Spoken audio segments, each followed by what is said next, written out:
ಹೇಳೋ ಧೀರಾ ಕತಿ ಹೇಳ್ಬೇಕನ್ಸೈತಿ, ಒಳಗಿಂದ ಒದಿತೈತಿ ಹೊರ ಬರೋಕೆ.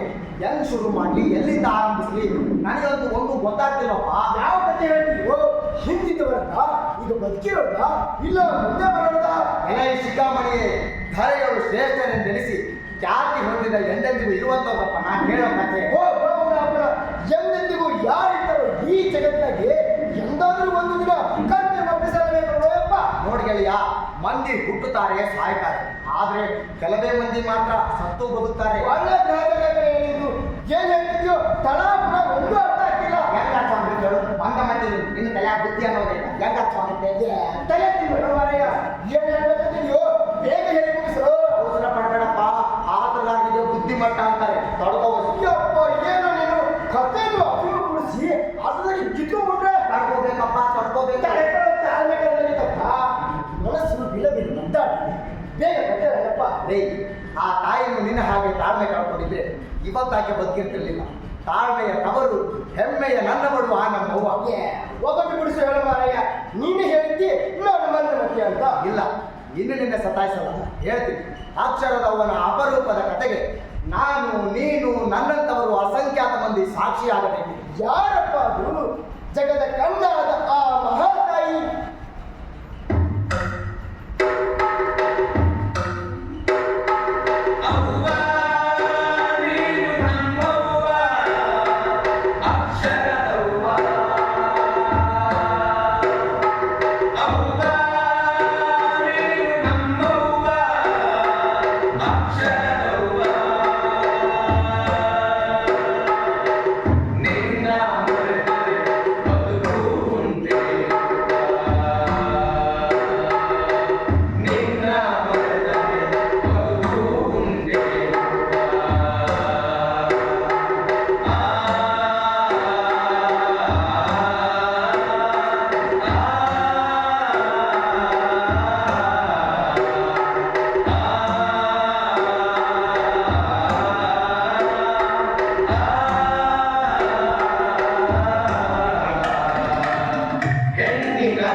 ಗಮನವಿಟ್ಟು ಕೇಳು.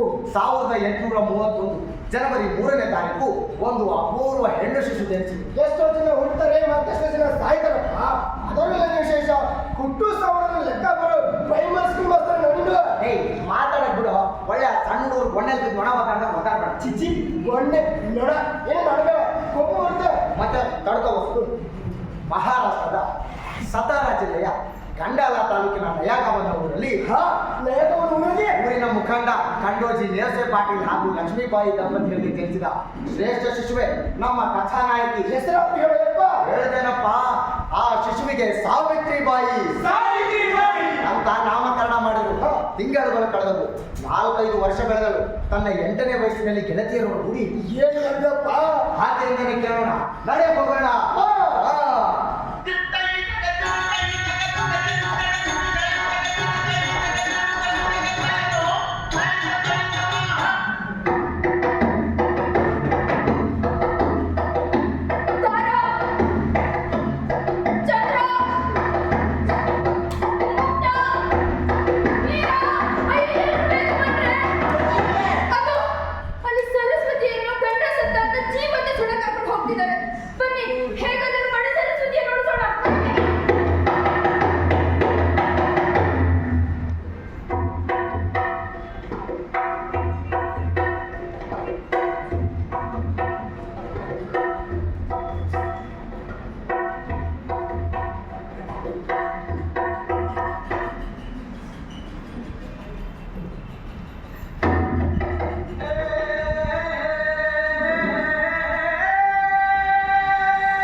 ಎಲ್ಲಿಂದ ಬಂದವಳು?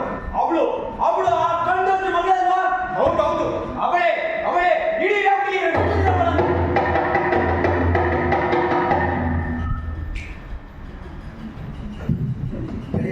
ಹೀಗೆ ಬೆಂಕಿಯಲ್ಲಿ ಉಳಿದು ಹೋಗ್ತಿದ್ದ ಸರಸ್ವತಿಯನ್ನು ಉಳಿಸಿದಳು. ಆ ಬಾಲಕನ ಚಿತೆಯ ಮೇಲೆ ಕುಳ್ಳಿರಿಸಿದ ಸರಸ್ವತಿ ಹೇಗೋ ತಪ್ಪಿಸಿಕೊಂಡು ತನ್ನ ಅಪ್ಪನ ಮನೆ ಸೇರಿದಳು. ಗೂಳಿಯಂತೆ ನುಗ್ಗಿ ಚಿತೆಯ ಸೌದೆಯನ್ನು ಕೆದಕಿದ ಹುಡುಗಿಯರು ಮಿಂಚಿನಂತೆ ಮಂಗಮಾಯವಾದವು. ದಹನವಾಗುತ್ತಿದ್ದ ಮಗನು ಹೇಗ ಬದುಕಿ ಬರಲ್ಲ ಎಂದು ಹೆತ್ತವರು ಊರ ಮಂದಿರ ಸಂತಸಪಟ್ಟರು. ಇತ್ತ ನಯಾಗಾವನ ಪಟ್ಟಣಗಳು ಕಂಡೋಜಿಯ ಮನೆ ಮಂದಿಗೆ ಬಹಿಷ್ಕಾರದ ಶಿಕ್ಷೆ ವಿಧಿಸಲು ಹವಣಿಸಿ ಸೋತರು. ಧಿಕ್ಕಾರ ಧಿಕ್ಕಾರ ಕಂಡೋಜಿಗೆ ಧಿಕ್ಕಾರ ಧಿಕ್ಕಾರ ಧಿಕ್ಕಾರ ಕಂಡೋಜಿಗೆ ಧಿಕ್ಕಾರ ಧಿಕ್ಕಾರ ಧಿಕ್ಕಾರ ಕಂಡೋಜಿಗೆ ಧಿಕ್ಕಾರ. ಇನ್ನು ಕತೆ ಬೇಗ ಜಾಸ್ತಿ ಮಾಡಿ. ಹೌದು, ಅದಾಗಲೇ ಸಾವಿತ್ರಿಗೆ 8 ವರ್ಷ ತುಂಬಾಯ್ತು. ನಯಾಗಾಮ್ನಲ್ಲಿ ಅವಳ ಆಟೋಟೋಪ ಜಾಸ್ತಿ ಆಗಿದೆ. ಮತ್ತೆ ಮಾಡಲಪ್ಪ ಏನು ಮಾಡಿದ್ದ? ಮೂಢ ಸಂಪ್ರದಾಯಗಳಿಂದ ಜನರಿಗೆ ಹೆದರಿಸಿ ತೊಂದರೆ ಕೊಡ್ತಿದ್ದ ಸದೋಮನಿಗೆ ತನ್ನ ಗೆಳತಿಯರ ಗುಂಪು ಕಲ್ಲು ತೂರಿ ಅಬಿತು ಆ ಕಲ್ಲು ಆಗಸದಿಂದ ಬಂತೆಂಬ ಭ್ರಮೆ ಹುಟ್ಟಿಸಿದರು. ಒಂದೇ ಎರಡೇ ಜನರಿಗೆ ತೊಂದರೆ ಕೊಡುತ್ತಿದ್ದ ಎಲ್ಲರಿಗೂ ಭಯ ಹುಟ್ಟಿಸಿ ತನ್ನ ಹದ್ದುಬತ್ತಿನಲ್ಲಿಡಲು ಆರಂಭಿಸಿದರು. ಯಪ್ಪ, ಊರು ಜನಕ್ಕೆ ಉಪಕಾರ ಮಾಡಲು ಬೇರೆ ನಮ್ಮ ಸಾವಿತ್ರಿ ಬಾಯಿ ಕಥೆಗ ಬೇಗ ಬೇಗ ಪುಣ್ಯಗಳ ಮಾರಾಯ ಕತೆ ಬೇಗವಾಗಿ ಸಾಗಲಿ ವಿಧಾನ ಮಾಡಿ ಸತಾಯಿಸಿದರು. ಅಪ್ಪ ಕಂಡೋಜಿ ಅವ್ವ ಲಕ್ಷ್ಮೀಬಾಯಿಗೆ ಮಗಳ ಈ ಬಗೆಯ ಚಟುವಟಿಕೆಗಳು ಗಾಬರಿ ಮೂಡಿಸಿದವು. ಪರಿಣಾಮ ಏ ಗೆಳೆಯ, ಅಲ್ಲಿ ನೋಡು, ನಮ್ಮ ಕಥಾನಾಯಕಿ ಮದುವೆ ಸಿದ್ಧತೆ ಆಗ್ತಾ ಇದೆ. ಆಕೆ ಅಪ್ಪ ಅಮ್ಮ ಎಷ್ಟು ಸಂತೋಷವಾಗಿದೆ. ಗೆಳೆಯ, ಇನ್ನು ನಾವಿಲ್ಲಿರೋದು ಬೇಡ, ನಡೆ ಹೋಗೋಣ.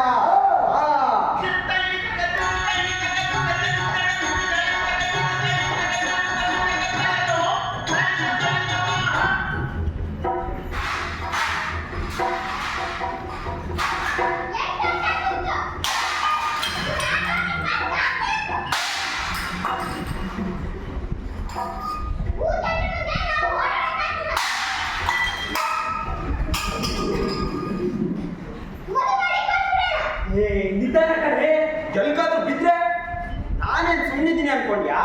ಸುಗುಣಾಬಾಯಿ ಹೇಳಿದಾಳೆ, ಅವ್ರ ಅಣ್ಣನ ಮಗ ಜ್ಯೋತಿಬಾಯಿ ಇದಾನಲ್ಲ, ಅವನ ಜೊತೆ ಮಾತಾಡಿ ಅವ್ರ ಅಪ್ಪ ಗೋವಿಂದರಾವ್ ಒಪ್ಪಿಸಿ ಇವತ್ತೇ ಹೆಣ್ಣು ನೋಡ ಶಾಸ್ತ್ರ ಮಾಡಿ ಮುಗಿಸೋಣ ಅಂತಂದಿದ್ದಾಳೆ.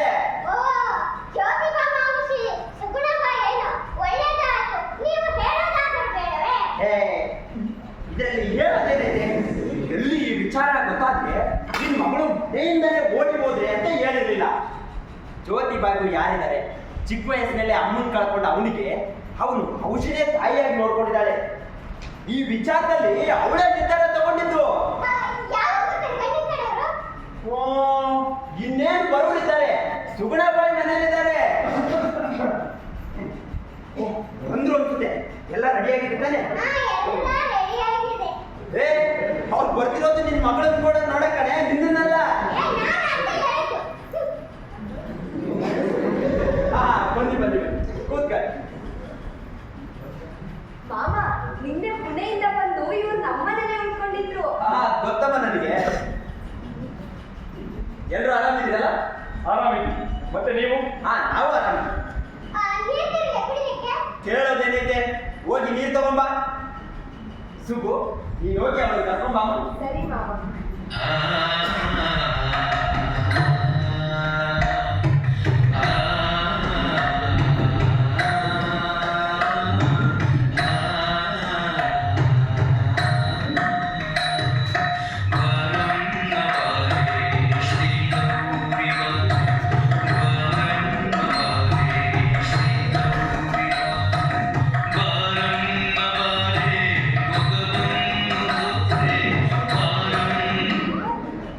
ಸರಿಯಾಗಿ ನೋಡಿಕೋ ಜ್ಯೋತಿಬಾ. ಮಾಮ, ಮಾತಾಡಿ. ಹೀಗೆ ಸುಮ್ಮನೆ ಕುಳಿತರೆ ಹೇಗೆ? ನೀನ್ ನೋಡಿದ್ ವರ ಅಂದ್ಮೇಲೆ ಮತ್ತೆ ನಾನೇನವ ಮಾತಾಡಿ? ಅದು ಅಲ್ಲದೆ ಗೋವಿಂದರಾವ್ ಕುಟುಂಬದವರು ದೂರದ ಸಂಬಂಧಿಕರೇ ಅಲ್ವೇ? ಮತ್ತೆ ಮಾತಾಡಿ ಏನಾದ್ರು. ಅವರವರು ಒಪ್ಕೊಂಡ್ಮೇಲೆ ನಮ್ದೇನಿದೆ? ಅಲ್ಲ, ನಿಮ್ಗೂ ಒಪ್ಪಿಗೆ ಆದ್ರೆ ನಮಗೂ ಒಪ್ಪಿಗೆನೆ. ಆದ್ರೆ ಅದು ಹೇಳಿ, ಮತ್ತೆ ಅನುಮಾನ? ಏನಿಲ್ಲ, ಟ್ಯಾಚ್ ಅದೇ ವಧು ದಕ್ಷಿಣೆ ಎಷ್ಟು ಕೊಡ್ತೀರಿ ಅಂತ. ವಧು ದಕ್ಷಿಣೆ 50 ರೂಪಾಯಿ ಕೊಡ್ತೀವಿ. ಯಾಜ್ ಹಣದಿಂದ ಮದುವೆ ಖರ್ಚನ್ನು ನಿಭಾಯಿಸ್ಬೋದು ಅನ್ಕೊಂಡೆ.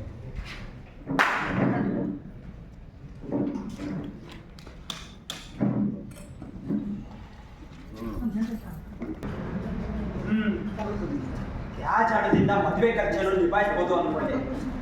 ಆದ್ರೆ 50 ರೂಪಾಯಿಗಳಲ್ಲಿ ಆಗೋ ಮಾತಂದ್ರೆ ಇರ್ಲಿ, ಅದು ತುಂಬಾ ಕಡಿಮೆ ಆಯ್ತು. 100 ರೂಪಾಯಿ ಮಾಡ್ಕೊಳ್ಳಿ. ದೊಡ್ಡ ದೊಡ್ಡ ಜಮೀನ್ದಾರರಿಗೂ ಅದು ಸಾಧ್ಯವಾಗೋದಿಲ್ಲ ಬಿಡಿ. ಮತ್ತೆ ನೀವು ಕೂಡ ಅಷ್ಟೊಂದು ಕೇಳಬಾರ್ದು. ನಮ್ಮ ಮಗ ಓದಿದ್ದಾನೆ, ನಿಮ್ಮ ಮಗಳು ಕೂಡ ಹಳ್ಳಿಯಿಂದ ದೊಡ್ಡ ಪಟ್ಟಣಕ್ಕೆ ಸೇರ್ತಿದ್ದಾಳೆ. ಅದೆಲ್ಲ ನನಗೆ ಗೊತ್ತಿದೆ. ಆದ್ರೂ 100 ರೂಪಾಯಿ ಬೇಕೇ ಬೇಕು. ದಯವಿಟ್ಟು ಇಬ್ಬರು ಶಾಂತರಾಗಿ. ನಾನು ಈ ಕಾಲದವನು. ಡ್ಯಾಜ್ ಅಂತಹ ಆಚರಣೆಗಳ ಬಗೆಗೆ ನನಗೆ ನಂಬಿಕೆ ಇಲ್ಲ. ಅಷ್ಟೇ ಅಲ್ಲ, ನಾನು ಅದನ್ನು ವಿರೋಧಿಸುವೆ. ಇದು ಆಗಲ್ಲಪ್ಪ, ಇದು ಧರ್ಮದ ಪ್ರಶ್ನೆ. ಡ್ಯಾಜ್ ಕೊಡದೆ ಹೆಣ್ಣನ್ನು ಹೇಗೆ ಕರ್ಕೊಂಡು ಹೋಗ್ತೀರಾ? ನಾನು ಧರ್ಮಕ್ಕೆ ಸಂಬಂಧಿಸಿದ ಅನೇಕ ಪುಸ್ತಕಗಳನ್ನು ಓದಿದ್ದೀನಿ. ಯಾವ ಪುಸ್ತಕದಲ್ಲೂ ಡ್ಯಾಜ್ ಬಗ್ಗೆ ಬರೆದಿಲ್ಲ. ಹೆಣ್ಣು ಅಂದ್ರೆ ದನ, ಕುರಿ, ಕೋಳಿ ತರನ. ಹಣ ಕೊಟ್ಟು ಕೊಂಡುಕೊಳ್ಳಲು ಅವಳು ವಸ್ತುವಲ್ಲ. ತಾಯಿ ಎಂದು ಕೂರಿಸುವ ಹೆಣ್ಣನ್ನು ಮಾರಾಟದ ವಸ್ತುವನ್ನಾಗಿ ನೋಡಲು ನಿಮಗೆ ಮನಸ್ಸಾದರೂ ಏಕೆ ಬಂತು? ಇಂತಹ ಸಂಪ್ರದಾಯಗಳನ್ನು ನಾನು ಒಪ್ಪುವುದಿಲ್ಲ. ನೋಡಿ, ನನ್ನ ಮಾತು ಕೇಳಿದ್ರೆ ನಿಮ್ ಸಮಸ್ಯೆ ಪರಿಹಾರ ಆಗಬಹುದು. ಜ್ಯೋತಿಬಾಗೆ ಧ್ಯಾಚ್ ಕೊಡೋದು ಇಷ್ಟ ಇಲ್ಲ. ಮೌಢ್ಯತೆಗಳಂತಹ ಅನೇಕ ವಿಚಾರಗಳನ್ನು ಈತ ಧಿಕ್ಕರಿಸಿದ್ದಾನೆ. ಆದರೆ ಕಂಡೋಜಿ ಕಾಕಾಗೆ ರೂಢಿ ರಿವಾಜುಗಳೇ ಮುಖ್ಯ. ಕಂಡೋಜಿ ಕಾಕ ತನ್ನ ಮಗಳ ಮದುವೆಗೆ ಮಾಡಬೇಕಾದ ಖರ್ಚನ್ನು ನನ್ನ ಕಾಕ ಗೋವಿಂದರಾವ್ ನೋಡಿಕೊಳ್ಳಲಿ. ಇದನ್ನೇ ಕಂಡೋಜಿ ಕಾಕ ಧ್ಯಾಜ್ ಎಂದು ಸ್ವೀಕರಿಸಲಿ. ಇದರಿಂದ ಯಾರ ಪ್ರತಿಷ್ಠೆಗೂ ಧಕ್ಕೆ ಬರುವುದಿಲ್ಲ. ಇದು ಸರಿಯಾಗಿದೆ. ನಿಮ್ಮ ಮಾತು ಒಪ್ಪಿಗೆ ಆಗಿದೆ ಮೌಸಿ. ಹಾಗಾದ್ರೆ ಯಾವಾಗ ಇಟ್ಕೊಳ್ಳೋಣ ಮದುವೆನಾ? ಇವಾಗ ಅಂದ್ರೆ ಇವಾಗ, ನಾಳೆ ಅಂದ್ರೆ ನಾಳೆ. ನಾವು ಮದುವೆಗೆ ತಯಾರಾಗೇ ಬಂದಿದ್ದೀವಿ.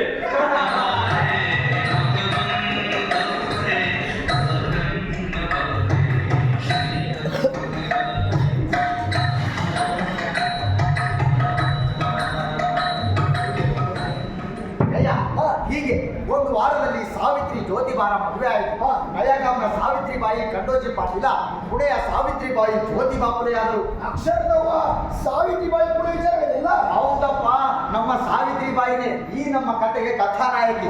ನಿರ್ವಿಘ್ನವಾಗಿ ಮದುವೆ ಮುಗಿಯಿತು. ತನ್ನ ಸೊಸೆಯನ್ನು ಮನೆ ತುಂಬಿಸಿಕೊಳ್ಳಲು ಗೋವಿಂದರಾವ್ ವಿಜೃಂಭಣೆಯ ಮೆರವಣಿಗೆ ವ್ಯವಸ್ಥೆ ಮಾಡಿದ್ದ. ಆ ಮೆರವಣಿಗೆ ಸ್ವಲ್ಪ ವಿವರಿಸಲಿಲ್ಲ. ಆಸೆ ನೋಡು. ನಯಗಾಂನ ಬೀದಿ ಸಿಂಗಾರಗೊಂಡಿತ್ತು.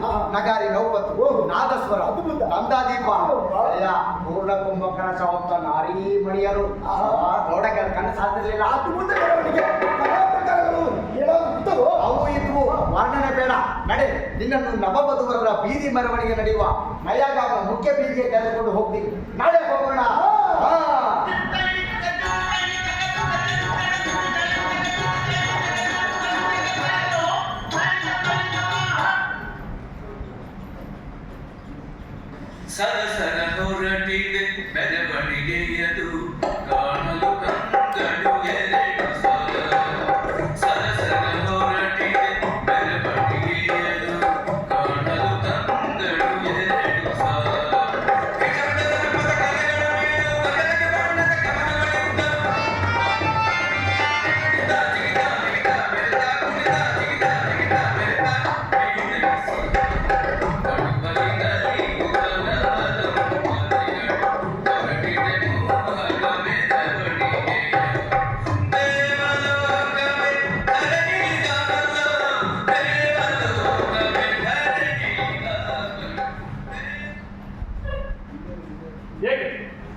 ಕಪ್ಪನೆ ಬೇಕು ಅಡ್ಡ ಬಂದು ಅಪಶಕುನವಾಯಿತು. ಏನು ಕಪ್ಪನೆಯ ಕರಿಬೇಕು ಬಂದು ಅಪಶಕುನವೇ? ಮಧುಮಗಳು ಮನೆ ತುಂಬ ಮುಂಚೆ ಇಂಥ ಅಪಶಕುನ ನಾನು ತ್ಯಾಜ್ ಕೊಡಲಿಲ್ಲ ಅಂದಿದ್ದಕ್ಕೆ ಹೀಗಾಗಿರ್ಬೋದಾ, ಅಥವಾ ಸಾವಿತ್ರಿಯ ಕಾಲ್ಪುಣನೆ ಸರಿ ಇಲ್ಲ? ಮೆರವಣಿಗೆ ಏಕೆ ನಿಲ್ಲಿಸಿದೆ? ಕಪ್ಪನೆ ಬೇಕು ಮೆರವಣಿಗೆ ಅಡ್ಡ ಬಂದು ವಿಘ್ನವಾಗಿದೆ. ಅಯ್ಯೋ ಬರೀ ಕಪ್ಪು ಬೇಕಲ್ಲ, ಕಪ್ಪನೆ ಕರಿಬೇಕು, ದೊಡ್ಡ ಅಪಶಕುನವಾಗಿದೆ. ಜ್ಯೋತಿಬಾ, ನಾವೆಲ್ಲ ವಿಚಾರ ಮಾಡ್ತಾ ಇದ್ದೆ, ನೀನ್ ನಟ್ಟಿಯಲ್ಲೋ? ಬೆಕ್ಕು ಅಡ್ಡ ಬಂತೆಂದು ನೀವು ಹೇಳುತ್ತಿರುವಿರಿ, ಆದರೆ ಬೆಕ್ಕಿನ ಲೆಕ್ಕದಲ್ಲಿ ಅಡ್ಡ ಹೋದವರು ನಾವು. ಬೆಕ್ಕು ಶುಭ ಕಾರ್ಯಕ್ಕೆ ಹೊರಟಿದ್ದು, ನಾವು ಅಡ್ಡ ಬಂದದ್ದು ಕಂಡು ಈ ಮನುಷ್ಯ ಅಡ್ಡ ಬಂದ ನನಗೆ ಅಪಶಕನವಾಯಿತಲ್ಲ ಎಂದು ಯೋಚಿಸುವಂತಿದ್ದರೆ ಎಂದು ಕಲ್ಪಿಸಿಕೊಂಡೆ. ನಗು ಬಂತು. ಜ್ಯೋತಿಬಾ, ನಾವೆಲ್ಲ ಆ ತರ್ಕದಿಂದ ವಿಚಾರ ಮಾಡ್ತಿದ್ದೆ, ನೀನು ವಿತ್ತಂಡವಾದ ಮಾಡ್ತೀಯ. ಬೆಕ್ಕು ನಮಗೆ ಅಪಶಕನವಾಗಬೇಕು? ಹಾಗಾದ್ರೆ ಬೇಕು ನಮಗೆ ಅಪಶಕನವಾಗಬೇಕು? ಧರ್ಮಶಾಸ್ತ್ರದಲ್ಲಿ ಹಾಗೆ ಇದೆ ಎಂದು ಶಾಸ್ತ್ರಿಗಳು ಹೇಳಿದ್ದಾರೆ. ಯಾವ ಧರ್ಮಶಾಸ್ತ್ರವೆಂದು ನೀವೆಂದಾದರೂ ಪ್ರಶ್ನಿಸಿದ್ದೀರಾ? ಇಲ್ಲ, ಕೇಳಿಲ್ಲ. ಅವ್ರು ಹೇಳಿದ್ರು ನಾವು ಕೇಳಿದೆವು. ಬರೀ ಕೇಳಲಿಲ್ಲ, ಅವರು ಹೇಳಿದ್ದನ್ನು ನಂಬಿ ಅಮಾಯಕ ಬೆಕ್ಕನ್ನು ಅಪರಾಧಿ ಸ್ಥಾನದಲ್ಲಿ ನಿಲ್ಲಿಸಿದ್ರಿ. ನನಗೆ ತಿಳಿದಂತೆ ಬೆಕ್ಕು ಅಡ್ಡ ಹೋದರೆ ಅಪಶಕನವೆಂದು ಯಾವ ಧರ್ಮಶಾಸ್ತ್ರದಲ್ಲೂ ಬರೆದಿಲ್ಲ. ಇದೆಲ್ಲ ಕೆಲವರು ಉದರ ನಿಮಿತ್ತ ಮಾಡಿಕೊಂಡ ಅವಕಾಶ. ಏನು ಇಷ್ಟು ಸರಳವಾಗಿ ಹೇಳ್ಬಿಟ್ಟೆ? ಇದು ಅಂತ ಸರಳ ವಿಚಾರ ಅಲ್ಲಪ್ಪ. ಆಗ ಇಂತಹ ಮೂಢನಂಬಿಕೆಗಳನ್ನು ನಾವು ಧಿಕ್ಕರಿಸಬೇಕು. ಸಾವಿತ್ರಿ, ನಡೆ ನನ್ನೊಡೆ. ಇಂತಹ ಸಾವಿರಾರು ಮೂಢನಂಬಿಕೆಗಳನ್ನು ತುಳಿದು ನಾವಿಬ್ಬರು ಮುಂದೆ ನಡೆಯಬೇಕಾಗಿದೆ. ನಡೆ ಹೋಗೋಣ. ಜ್ಯೋತಿಬಾ, ಜ್ಯೋತಿಬಾ! ಕಾಕ, ಮಾಮ, ನಡೆಯಿರಿ. ಯಾಕೆ ಹೀಗೆ ನಿಂತಿರುವಿರಿ? ಮೆರವಣಿಗೆಯ ಮುಂದೆ ಹೋದ ಕರಿಬೆಕ್ಕು ವಾಪಸ್ ಆಗುವುದನ್ನು ಕಾಯುತ್ತಿರುವಿರಾ? ನಡೆಯಿರಿ, ನಡೆಯಿರಿ. ಜ್ಯೋತಿಬಾ ನಮಗೆ ದಾರಿ ತೋರಿದ್ದಾರೆ.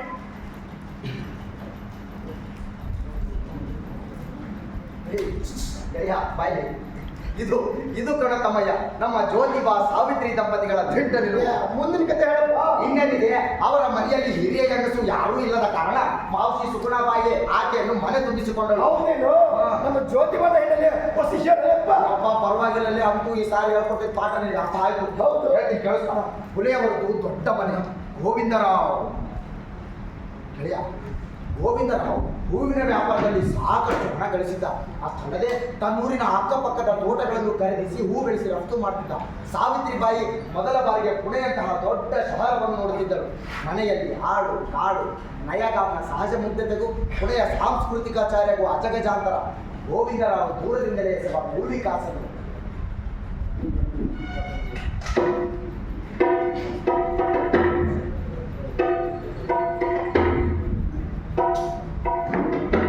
ಆತುಕೊಳ್ಳುತ್ತಿದ್ದ ಆಳು ಮಕ್ಕಳನ್ನು ಕಂಡು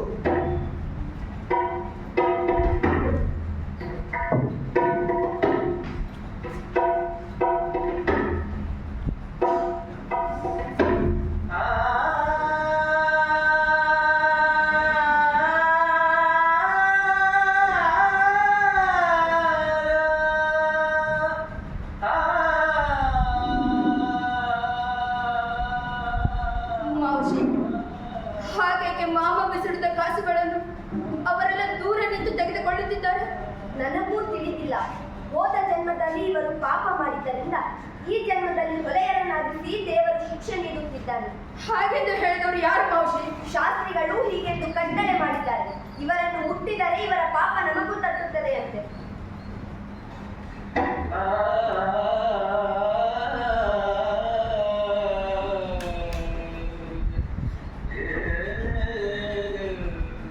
ನಮ್ಮೂರಲ್ಲೂ ಹೀಗೆ ನಡೆಯುತ್ತಿದೆ. ಊರು ಹಳ್ಳಿಯಾದರೇನು ಶಹರವಾದರೇನು ಎಲ್ಲ ಕಡೆಗೂ ಈ ಶಾಸ್ತ್ರಿಗಳ ಮಾತೇ ನಡೆಯುವುದು.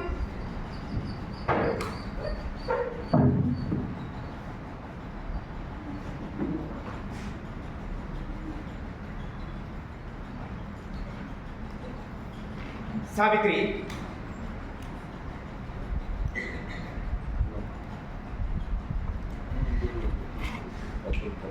ಕನ್ನಡದ ಕಣ್ಮಣಿಯು ಮಹಾರಾಷ್ಟ್ರಗಳು, ಕನ್ನಡದ ಕಣ್ಮಣಿಯು ಮಹಾರಾಷ್ಟ್ರಗಳು, ಗಂಡನ ಮನೆಯೊಳಗೆ ಬೆಳಕಾಗಿ ಬದುಕಿದಳು, ಗಂಡನ ಮನೆಯೊಳಗೆ ಬೆಳಕಾಗಿ ಬದುಕಿದಳು, ಕನ್ನಡದ ಕಣ್ಮಣಿಯು ಮಹಾರಾಷ್ಟ್ರಗಳು, ಕನ್ನಡದ ಕಣ್ಮಣಿಯು ಮಹಾರಾಷ್ಟ್ರಗಳು, ಗಂಡನ ಮನೆಯೊಳಗೆ ಬೆಳಕಾಗಿ ಬದುಕಿದಳು, ಗಂಡ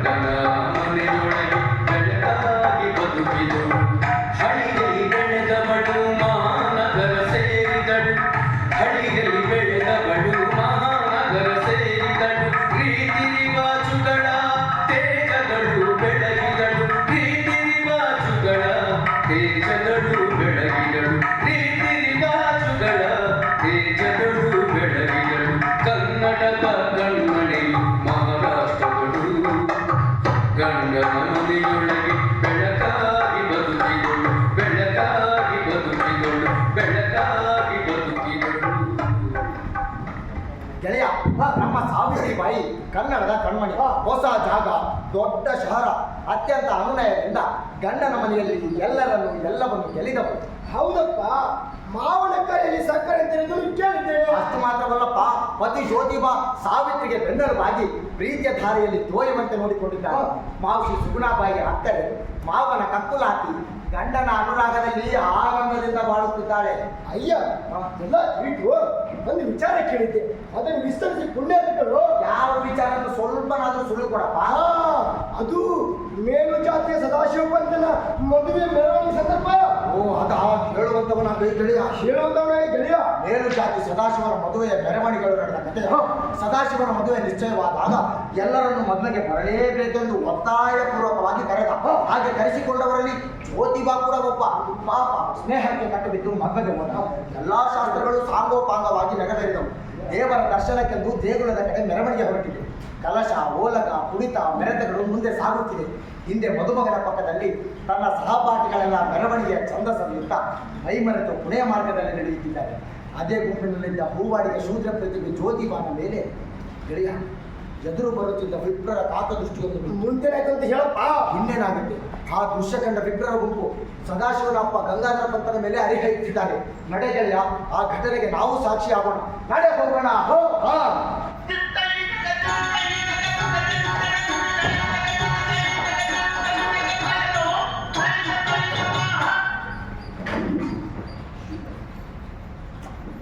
ಜ್ಯೋತಿಬಾ ಯಾರೋ ಏನು ಅಂತಾರೆ ಅಂತ ಗೆಳೆಯನ ಮದುವೆಗೆ ಬಂದೇ ಇರೋದೇನೋ.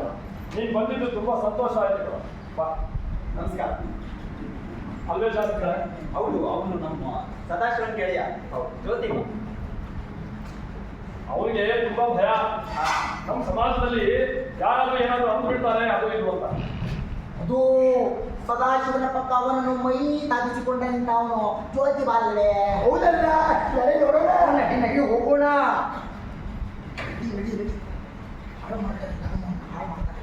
ಏ ಗಂಗಾಧರ ಪಂತ, ಏನ್ ನಡೀತಿದೆ ಇಲ್ಲಿ? ಧರ್ಮ ಹಾಳು ಮಾಡಲು ನೀನು ಏನಕ್ಕೆ ನಿಂತಿರುವೆಯಾ? ಏನಾಗಿದೆ? ಏನಾಗಿದೆ ಅನ್ನಯ್ಯ?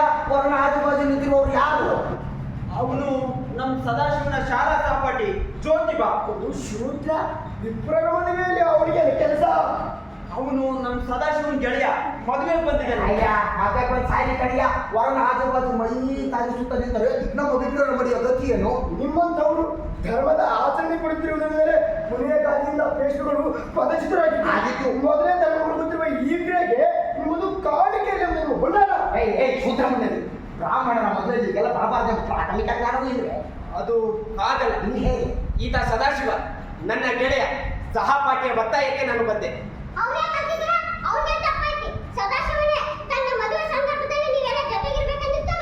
ನೀವು ಧರ್ಮದ್ರೋಹದ ಕೆಲಸದಲ್ಲಿ ಭಾಗಿಯಾಗುತ್ತೀರಿ. ನಿಮಗೆ ಬಹಿಷ್ಕಾರ ಹಾಕಿಸುತ್ತೇನೆ. ಹೇಳಿ, ಏನ್ ಮಾಡ್ತಾ ಇದ್ದೀರಾ? ತಪ್ಪು ಅಶೂದ್ರ ಹೇಳ್ತೇನೆ.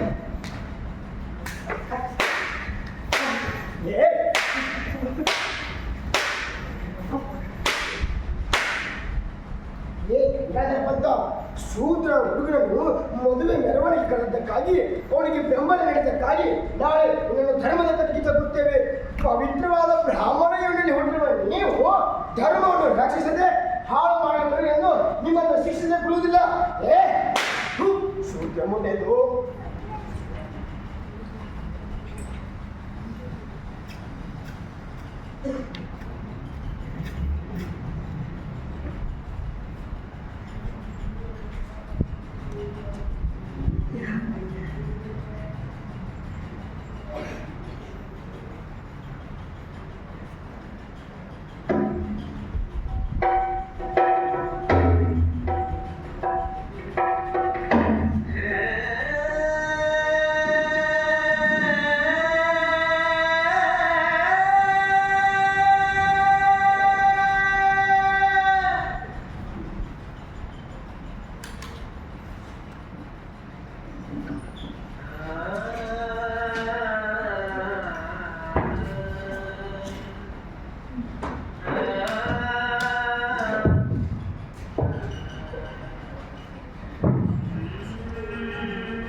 ಜ್ಯೋತಿಬಾ ಏನಾಯ್ತು ಜ್ಯೋತಿಬಾ?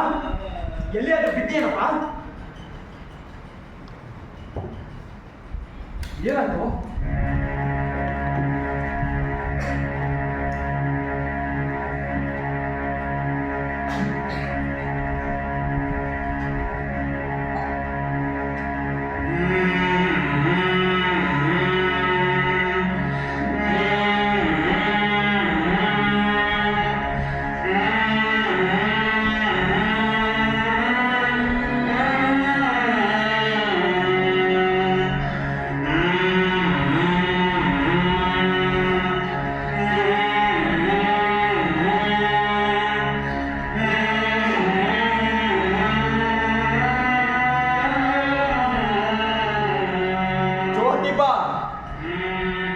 ನೀನು ಮಾಡಿರುವ ತಪ್ಪಿಗೆ ಅವರು ನಿನ್ನ ಜೀವಂತ ಬಿಟ್ಟಿರುವುದೇ ಪುಣ್ಯ.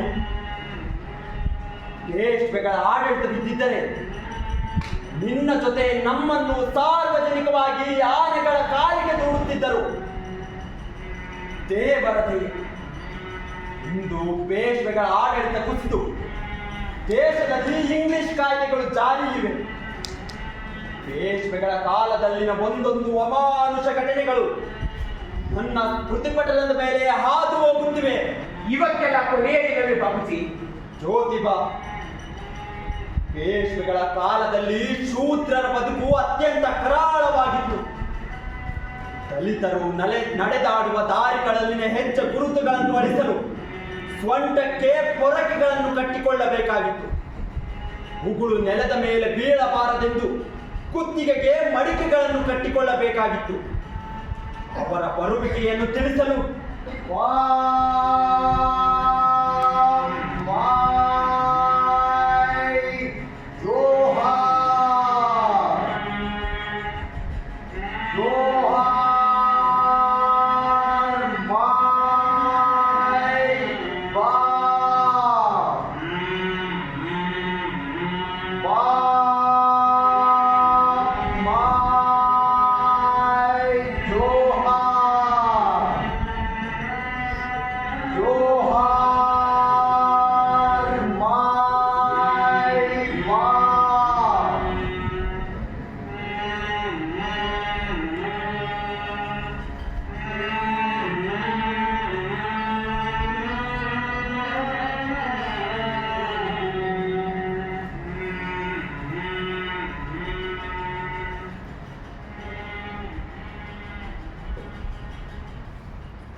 ಎಂದು ಸಾರಬೇಕಿತ್ತು. ಇಂಥ ಕ್ರೌರ್ಯದ ನಡುವೆ ನೀನು ಜೀವಂತ ಬಂದಿರುವುದೇ ಪೂರ್ವ ಜನ್ಮದ ಪುಣ್ಯ. ಹೊರಗೆ ಮಡಿಕೆ ಕಟ್ಟಿಕೊಂಡು ಜೋಹಾರ್ ಕೂಗಲಿಲ್ಲವೆಂದು ಅನೇಕ ದಲಿತರು ಜೀವಂತ ಸಮಾಧಿಯಾಗಿದ್ದಾರೆ. ಜ್ಯೋತಿಬಾ, ಜೀವಂತ ಸಮಾಧಿಯಾಗಿದ್ದಾರೆ. ಇಲ್ಲ, ಇದು ಅನ್ಯಾಯ. ದೇವರಿಗೆ ಮತ್ತು ಧರ್ಮಕ್ಕೆ ಮಾಡುತ್ತಿರುವ ಅವಮಾನ. ಜ್ಯೋತಿಬಾ, ದಯವಿಟ್ಟು ನಿಂತ ಸಾಹಸಕ್ಕೆ ಕೈ ಹಾಕಬೇಡ. ನೀನು ಜೀವಂತವಾಗಿ ಮನೆ ಬಂದಿರುವುದು ಪುಣ್ಯ. ಜ್ಯೋತಿಬಾ, ಹುಟ್ಟು ಯಾರ ಕೈಯಲ್ಲೂ ಇಲ್ಲ. ಇದೇ ಜಾತಿಯನ್ನು ಹುಟ್ಟಬೇಕೆಂದು ದೇವರಿಗೆ ಅರ್ಜಿ ಹಾಕಿಕೊಂಡು ಹುಟ್ಟಿಲ್ಲ. ದೇವರು ಎಲ್ಲರನ್ನೂ ಮನುಷ್ಯರನ್ನಾಗಿ ಹುಟ್ಟಿಸಿದ್ದಾನೆ. ಬ್ರಾಹ್ಮಣ ಜಾತಿಯಲ್ಲಿ ಹುಟ್ಟಿದವರಿಗೆ ಗೋಡು ಕೊಟ್ಟು ಶೂದ್ರರಿಗೆ ಕತ್ತೆ ಮುಖ ಕೊಟ್ಟಿಲ್ಲ. ಜಾತಿಗಳನ್ನು ಮಾಡಿಕೊಂಡಿರುವ ಮನುಷ್ಯರೇ ತಮ್ಮ ಅನುಕೂಲಕ್ಕೆ ತಕ್ಕ ಹಾಗೆ ನಿಯಮಗಳನ್ನು ಮಾಡಿಕೊಂಡಿದ್ದಾರೆ. ದೇವರು ಮತ್ತು ಧರ್ಮದ ಹೆಸರಿನಲ್ಲಿ ಮನುಷ್ಯರು ಮಾಡುತ್ತಿರುವ ಮೋಸವನ್ನು ನಾನು ವಿರೋಧಿಸುತ್ತೇನೆ. ಜ್ಯೋತಿಬಾ, ದಯವಿಟ್ಟು ಈ ಕಾರ್ಯನ ಇಲ್ಲಿಗೆ ಬಿಟ್ಬಿಡು. ಜ್ಯೋತಿಬಾ, ಇಲ್ಲ, ದೇವರು ಹುಟ್ಟಿಸಿದ ಮನುಷ್ಯರೆಲ್ಲರೂ ಒಂದೇ ಎಂಬುದನ್ನು ನಾನು ಸಾಬೀತು ಮಾಡುತ್ತೇನೆ. ನನ್ನ ಈ ಹೋರಾಟದಲ್ಲಿ ಬರುವ ಎಲ್ಲ ತೊಂದರೆಗಳನ್ನು ನಿವಾರಿಸಿಕೊಂಡು ಎಲ್ಲರ ಮೈಯಲ್ಲಿ ಹರಿಯುವ ರಕ್ತದ ಬಣ್ಣ ಕೆಂಪು ಕೆಂಪು ಎನ್ನುವುದನ್ನು ಇಡೀ ಜಗತ್ತಿಗೆ ಸಾರಿ ಸಾರಿ ಹೇಳುತ್ತೇನೆ. ಜ್ಯೋತಿಬಾ, ನೀನು ನಡೆಯುತ್ತಿರುವಂತಹ ದಾರಿ ದುರ್ಗವಾಗಲು ಏನಾದರೂ ಆಗಲಿ, ನನ್ನ ನಿರ್ಧಾರ ಅಚಲವಾಗಿದೆ. ಹಿಂದೆ ಜ್ಞಾನೇಶ್ವರನಿಗೂ ಈ ಜನ ಸಾಕಷ್ಟು ತೊಂದರೆ ನೀಡಿದರು. ಆತನು ಧಿಕ್ಕರಿಸಿ ಆತ ಬಂಡಾಯ ಬೆದ್ದು ಸಂಸ್ಕೃತದಲ್ಲಿನ ಗೀತೆಯನ್ನು ಪ್ರಾದೇಶಿಕ ಭಾಷೆಗೆ ತಂದು ದೇವರಿಗೆ ಭಕ್ತರ ಭಾಷೆಯು ಬರುತ್ತೆಂಬುದನ್ನು ಸಾಬೀತುಪಡಿಸಿದ. ವೈದಿಕರು ತಾವು ದೇವರ ದಲಾಲಿಗಳೆಂದು ಭಾವಿಸಿದ್ದಾರೆ. ಮಾನವ ಕುಲಕೋಟೆಗೆ ಅಗತ್ಯವಿರುವ ವಿದ್ಯೆಯಿಂದ ಶೂದ್ರರನ್ನು ದಲಿತರನ್ನು ದೂರವಿರಿಸಿ ತುತ್ತಿನ ಚೀಲವನ್ನು ತೂತು ಮಾಡಿ, ಬಾಬುಜಿ, ತುತ್ತಿನ ಚೀಲವನ್ನು ತೂತು ಮಾಡಿ ಅದು ಯಾವತ್ತೂ ತುಂಬದ ಹಾಗೆ ವ್ಯವಸ್ಥಿತವಾದ ಪಿತೂರಿ ನಡೆಸಿದ್ದಾರೆ. ಈ ಕರ್ತನೆಯನ್ನು ದೂರ ಸರಿಸುವ ಜ್ಞಾನದಿದ್ದಿ ಪಾಲಿಸಿದ್ದೇನೆ. ಜ್ಞಾನದ ಬೆಳಕಿನಿಂದ ಅಜ್ಞಾನವೆಂಬ ಕತ್ತಲೆಯನ್ನು ತೊಡೆದು ಹಾಕಲು ಪ್ರಾಮಾಣಿಕವಾಗಿ ಯತ್ನಿಸುವೆ. ಇಂತಹ ಮಗನ ಶಿಕ್ಷಣವನ್ನು ಅರ್ಧಕ್ಕೆ ನಿಲ್ಲಿಸಿ ಎಂತಹ ತಪ್ಪು ಮಾಡಿಬಿಡುತ್ತಿದ್ದೆ. ಜಾನ್ ಮತ್ತು ಮುಷಾಶಿ ಕಾಕ ನನಗೆ ತಕ್ಕ ಸಮಯದಲ್ಲಿ ಸಲಹೆ ಕೊಡುತ್ತಿದ್ದರೆ ಜ್ಯೋತಿಬಾ ಶಿಕ್ಷಣವನ್ನು ಅರ್ಧಕ್ಕೆ ನಿಲ್ಲಿಸಿಬಿಡುತ್ತಿದ್ದೆ. ಜ್ಯೋತಿಬಾ, ನಿನ್ನ ಕಾರ್ಯ ಸರಿಯಾಗಿದೆ. ನಾನು ನಿನಗೆ ಎಲ್ಲ ಕಾರ್ಯದಲ್ಲೂ ಜೊತೆಯಲ್ಲಿರುತ್ತೇನೆ. ಇವರಿಗೆ ಹೊಡೆದವರು ನೆಮ್ಮದಿಯಾಗಿರಲು ಸಾಧ್ಯವೇ ಇಲ್ಲ. ಅವರನ್ನು ಭೇಟಿಯಾಗಲು ಮನಸ್ಸು ಚಡಪಡಿಸುತ್ತಿದೆ.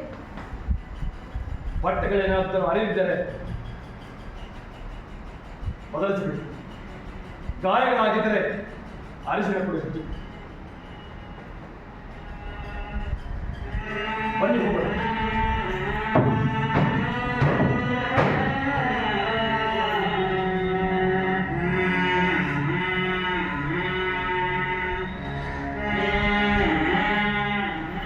ನೀವು ಮಾವ ಮಾತಾಡುತ್ತೀನಲ್ಲ, ನಾನು ಕೇಳಿಸಿಕೊಂಡೆ. ನೀವೇನ್ ಮಾಡುತ್ತಿದ್ದೀರೋ ಅದಕ್ಕೆ ನನ್ನ ಬೆಂಬಲವೂ ಇದೆ. ನಿಮ್ಮ ಯುದ್ಧದಲ್ಲಿ ನಾನು ಒಬ್ಬ ಸೈನಿಕಳು. ಸಾವಿತ್ರಿ, ನಮ್ಮವರ ಜೊತೆ ನಾವೇ ಹೋರಾಡಬೇಕಾಗಿರುವ ಇದೊಂದು ವಿಚಿತ್ರ ಯುದ್ಧ.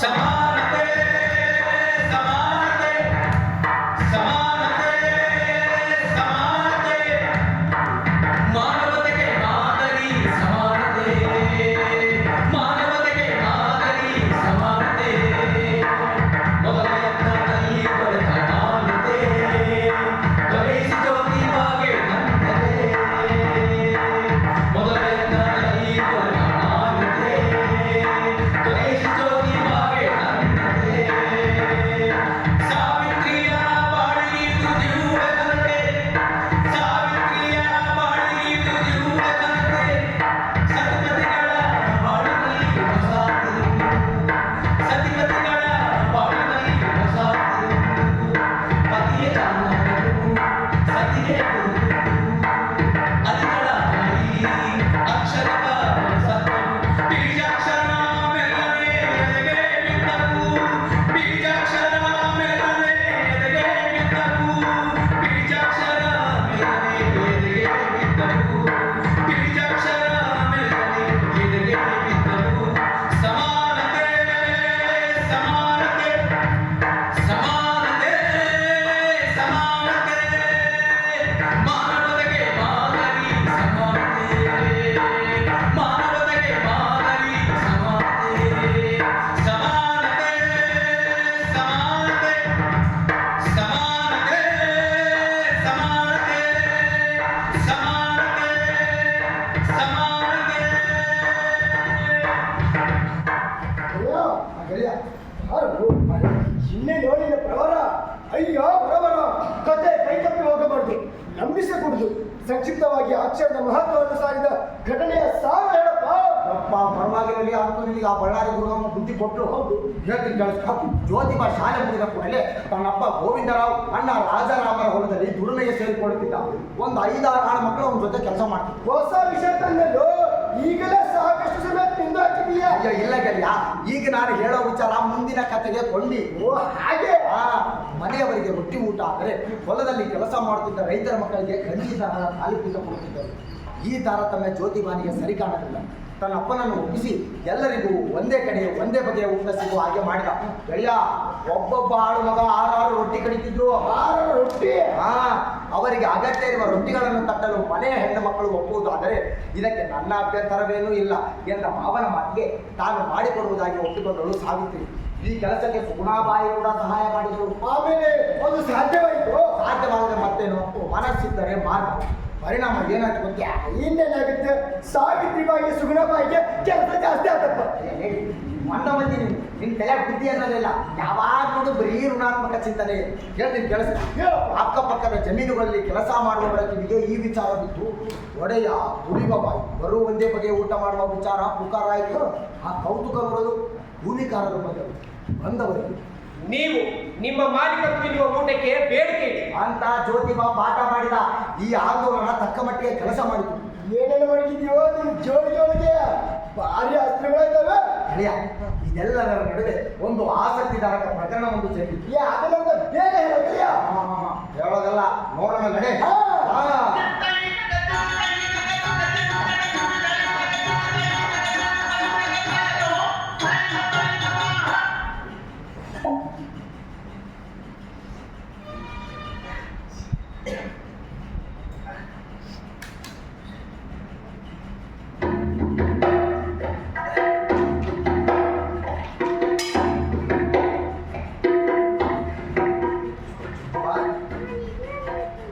ಜ್ಯೋತಿಬಾ, ನನ್ನ ಮಗ ರಾಯಲ್ ಸೈನ್ಯ ಸೇರಿ ದೂರ ದೇಶದಲ್ಲಿ ಯುದ್ಧ ಮಾಡಿ ಸತ್ತೋದಪ್ಪ. ಯಾವುದೋ ಪತ್ರ ಬಂದಿದೆ ಜ್ಯೋತಿಬಾ. ಈ ಓದು ಬರಹ ಬರದ ನಾನು ಓದಿ ಹೇಳಿದೆಂದು ಆ ಕುಲಕರ್ಣಿ ಅವರ ಬಳಿ ಹೋದೆ. ಅದಕ್ಕೆ ಅವರು ಕಾಳಪ್ಪ ಪತ್ರದ ಮಜೂರ ಓದಿ ಹೇಳ್ತೀನ. ನಾನು ಸರ್ಕಾರವರ ಹೊರಗೆ ಅಲ್ಲಿ ಕಾಣೋ ರಾಶಿಗಳಿಗೆ ಸಿಗ್ಲಾಕ್ಳು ಅಂದ್ರು. ಸಂಜಿ ಮಠ ಆ ಕಟ್ಟಿಗೆ ಹೊಡೆಯೋ ಕೆಲಸನ ಆಯ್ತಪ್ಪ. ಆದ್ರೂ ಅವ ಹೇಳಿಲ್ಲ. ಅದಕ್ಕೆ ಜ್ಯೋತಿಬಾ ಇದು ಬಂದೀನಿ. ಹೇಳಪ್ಪ.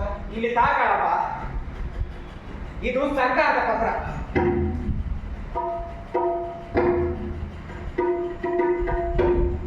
ಯುದ್ಧದಲ್ಲಿ ಬಡಿದ ನಿನ್ನ ಮಗಳಿಗೆ ಪರಿಹಾರಾರ್ಥವಾಗಿ 5 ಎಕರೆ ಜಮೀನು ಮಂಜೂರು ಮಾಡಿದೆ. 5 ಎಕರೆ ಜಮೀನು. ವಿಷಯ ಏನೋ ಸಂತೋಷಿದ್ದೆ ಜ್ಯೋತಿಬಾ, ವಿಷಯ ಏನೋ ಸಂತೋಷಿದ್ದೆ. ಆದ್ರೆ ಈಗ ನಡ್ಸ್ಕೊಳ್ಳೋಕೆ ನನ್ನ ಹತ್ರ ಮಗನೇ ಬಂದ ಜ್ಯೋತಿಬಾ. ಇವಾಗ ಮಗನೇ ಇಲ್ಲ. ಕಾಳಪ್ಪ, ಮಂಜೂರು ಮಾಡಿದ ಭೂಮಿಯನ್ನು 15 ದಿನಗಳಲ್ಲಿ ಸುಮ್ಮತಿಗೆ ತೆಗೆದುಕೊಳ್ಳಬೇಕೆಂದು ಪತ್ರದಲ್ಲಿ ಹೇಳಿದೆ. ಆಯ್ತಪ್ಪ, ಆಯ್ತು. ಆ ದೇವ್ರು ನೀವು ಒಳ್ಳೇದು ಮಾಡಿ ಜ್ಯೋತಿಬಾ. ನಾನು ಬರ್ತೀನಿ. ಜ್ಯೋತಿಬಾ, ಆದರೆ ಒಂದು ಮಾತು ಜ್ಯೋತಿಬಾ, ಮನುಷ್ಯ ಬದುಕಿದ್ದಾಗ ಸಿಗಬೇಕಾದ ಈ ಪ್ರೀತಿ, ಪ್ರೇಮ, ಗೌರವ, ಪುರಸ್ಕಾರ, ಪ್ರಶಸ್ತಿ, ಸನ್ಮಾನಗಳೆಲ್ಲ ಮನುಷ್ಯ ಮೇಲೆ ಸಿಗೋದು. ಮನುಷ್ಯ ಸಿಗೋದು.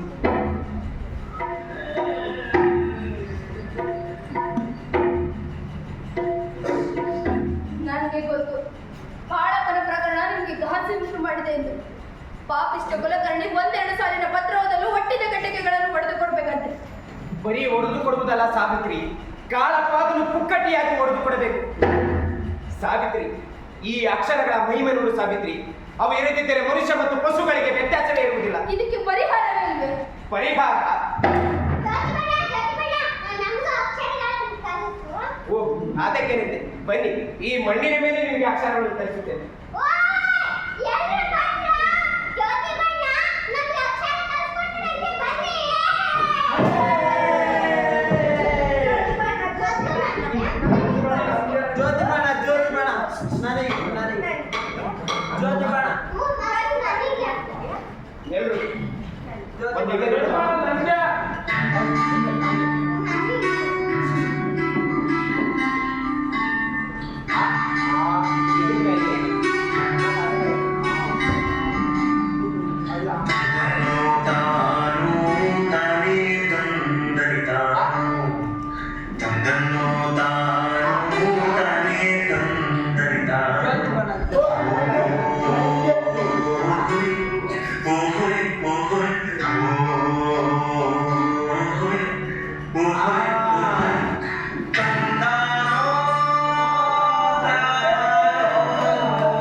ಎಲ್ಲರೂ ಅಕ್ಷರ ಹೇಳ್ಕೊಟ್ರೆ ನಾನು ಮುಂದಕ್ಕೆ ಮೇಯ್ತಾ ಇದ್ದೀನಿ.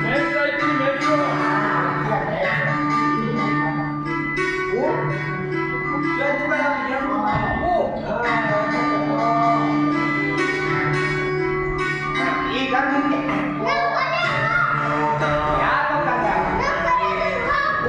ಹಂಗೆಲ್ಲ ಮಾಡ್ಬೋದು.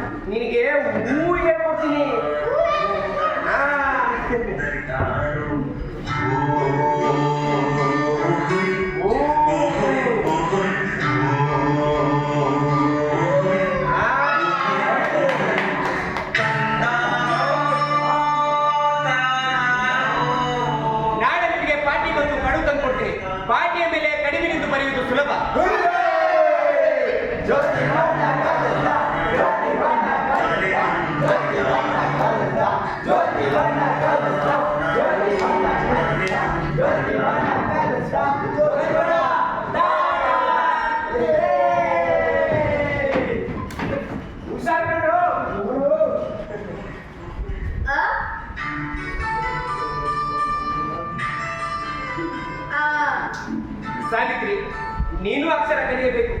ಇವತ್ತಿನಿಂದಲೇ ನಾನು ನಿನಗೆ ಅಕ್ಷರವನ್ನು ಹೇಳ್ಕೊಡ್ತೀನಿ.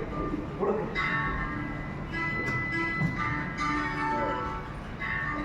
ಅ ಅಂದ್ರೆ ಅರಸ. ಅ ಅಂದ್ರೆ ಅರಸ. ಆ. ನನ್ನ ಜ್ಯೋತಿಬ ಅರಸ.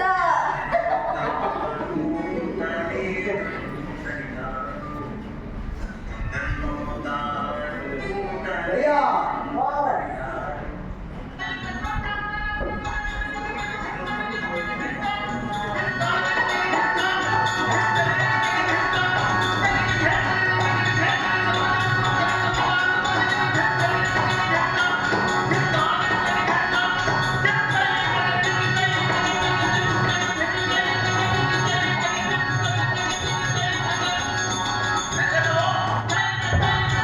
ಗೆಳೆಯ, ಬಾ ಬಾ ಬಾ ಬಾ ಬಾ ಬಾ. ಏನು ಈ ಹೆಣ್ಮಗಳ ಕಳಿಕೆ ಓಟ, ಒಂದು ಕಲಿದ್ರು 4 ಕಲಿತಾಳೆ.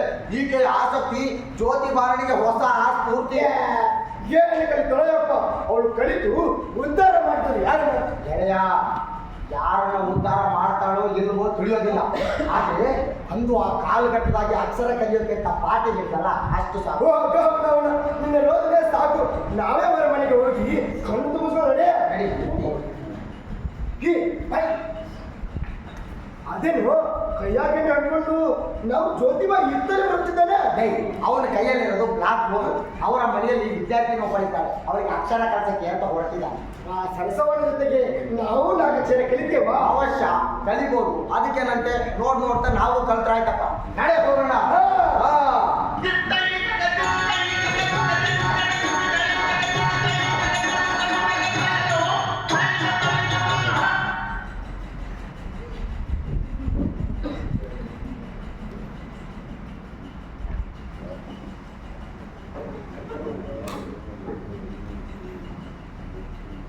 ಸಾವಿತ್ರಿ, ನಿನ್ನ ಕಲಿತಿದ್ದು ಬರೀ ಮುಂದಿನದನ್ನು ಹೇಳ್ಕೊಡ್ತೀನಿ.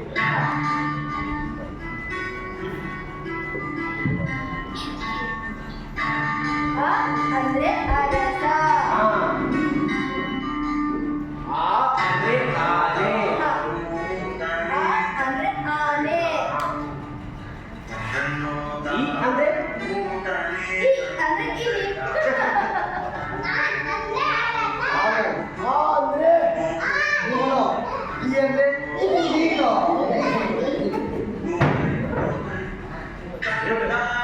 ನಾನು ಇದೇನು ನೋಡ್ತಾ ಇದ್ದೀನಿ? ದೇವ್ರೆ, ಇದನ್ನು ನೋಡೋ ಬದಲು ನನ್ನ ಕಣ್ಣಾದ್ರೂ ಕಿತ್ಕೋಬಾರ್ದಾಗಿತ್ತ. ಮೊದಲೇ ಈ ಬ್ರಾಹ್ಮಣರು ಭಯ ಎನಿಸಿದ್ದಾರೆ. ಜ್ಯೋತಿಬಾ, ಇದೇನ್ ಮಾಡ್ತಿದ್ಯಾ? ಅಕ್ಷರಗಳನ್ನು ಕಲಿಸುತ್ತಿದ್ದೆ. ನಾನು ಮೊದಲೇ ಹೇಳಿಲ್ವಾ ನಿನಗೆ? ನೀನು ಅಕ್ಷರ ಕಲಿಯೋದು ಸರಿ, ಆದ್ರೆ ಸಾವಿತ್ರಿಗೆ ಅಕ್ಷರ ಕಲಿಯೋದು ನನಗೆ ಇಷ್ಟ ಇಲ್ಲ.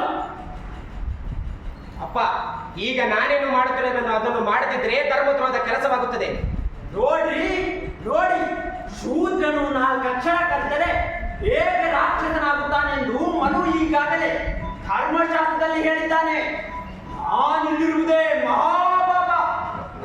ನೋಡಿದ್ಯಾ, ನಿನ್ನಿಂದಾಗಿ ಬಂದಿರೋ ಭೂಸುರಗಳು ಓಡಿ ಹೋದ. ಅಪ್ಪ, ಅವನು ಕೂಸರೆಂದು ನಿನಗೆ ಯಾರು ಹೇಳಿದ್ರು? ಸಾಕ್ಷಾತ್ ಶಾಸ್ತ್ರಿಗಳು ಹೇಳಿದ್ದಾರೆ. ಎಂತೆಂಥವರು ದೇವರನ್ನು ಹುಡುಕುತ್ತಾ ಕಾಡು ಮೇಡು ಅಲಿಯುತ್ತಿರುವಾಗ ಈ ನೀಲಕಂಠ ಶಾಸ್ತ್ರಿಗಳು ದೇವರ ಭೇಟಿಯಾಗಿ ತೆರೆದ್ರೆ ಸಾಮಾನ್ಯ ಸಂಗತಿ. ಹೌದು, ನೀಲಕಂಠ ಶಾಸ್ತ್ರಿಗಳಿಗೆ ದೇವರು ಭೇಟಿಯಾಗಿ ಆ ವಿಷಯ ಹೇಳ್ತಾರೆ. ಅದನ್ನು ನೀನು ನಂಬಿಬಿಟ್ಟಿಯಲ್ಲ. ಶೂದ್ರರ ನಂಬುವಗಳನ್ನು ಅವರೆಲ್ಲರೂ ದುರುಪಯೋಗ ಪಡಿಸಿಕೊಳ್ಳುತ್ತಿದ್ದಾರೆ. ನೋಡು ಜ್ಯೋತಿಬಾ, ನೀನು ಅಕ್ಷರ ಕಲಿಯೋದು ನನಗೆ ಇಷ್ಟ ಇದೆ, ಆದ್ರೆ ಮಹಿಳೆಯರಿಗೆ ಅಕ್ಷರ ಕಲಿಸೋದು ಇಷ್ಟ ಇಲ್ಲ. ಹಾಗಾಗಿ ಸಾವಿತ್ರಿಗೆ ಜ್ಯೋತಿಬಾ ನೀನು ಅಕ್ಷರ ಕಲಿಸೋ ಹಾಗಿಲ್ಲ.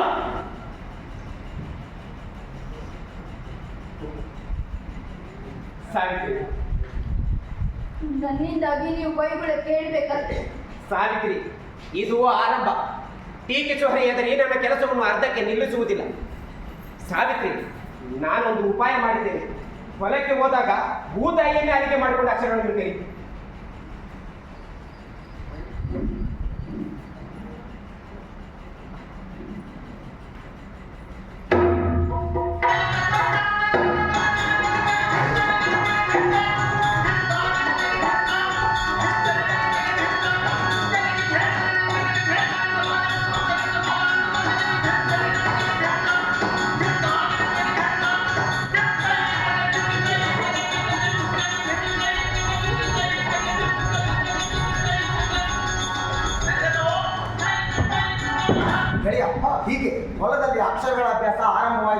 ಸಾವಿತ್ರಿಗೆ ಗ್ರಹಣಶಕ್ತಿ ಚೆನ್ನಾಗಿತ್ತು, ಒಂದೇ ಬಾರಿಗೆ ಕಲಿತಿದ್ರು. ಎಲ್ಲವನ್ನು ಗಮನಿಸಿದ ಸುಗುಣಾಬಾಯಿ ತನಗೂ ಅಕ್ಷರವನ್ನು ಕಲಿಸಲು ತುಂಬಾ ಬಿದ್ದಳು. ಅಯ್ಯೋ, ಅಷ್ಟು ಮಾತ್ರವಲ್ಲಪ್ಪ, ಹೊಲದಲ್ಲಿ ಕೆಲಸ ಮಾಡುತ್ತಿದ್ದ ರೈತರ ಮಕ್ಕಳು ಸಹ ಅಕ್ಷರ ಕಲಿಯಲು ಮುಂದಾದರು. ಈ ಎಂದು ದಾಂಡಲೆ ಬೀಸುತ್ತಿದ್ದರು. ಅದೇ ಮಾರ್ಗದಲ್ಲಿ ಹೋಗ್ತೀಗ ತಲಾಟಿ ಕುಲಕರ್ಣಿ ಮತ್ತು ದೇಶಪಾಂಡೆ ಕಟ್ಟೋದು ಕೇಳಿ ಕುತೂಹಲದಿಂದ ಈ ದೃಶ್ಯ ನೋಡಿ ಸ್ತಂಭೀಭೂತರಾಗಿದ್ದರು. ಆಮೇಲೆ ನೋಡ ನಡೆ ಹೋಗೋಣ. ಹಾ,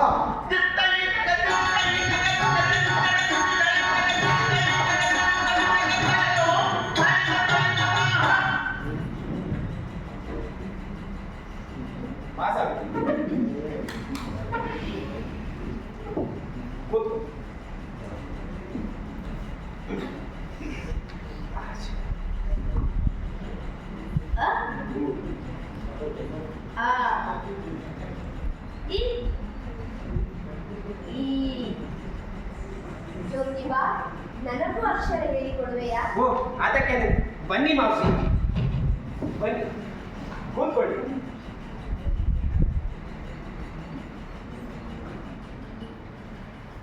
ತಗೊಳ್ಳಿ.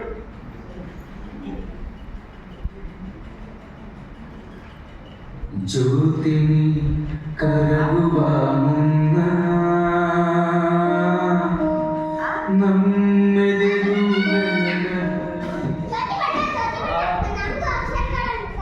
ಕಲಿಸ್ಕೊಳ್ಳೋಣ. ಅದಕ್ಕೆ ಬನ್ನಿ.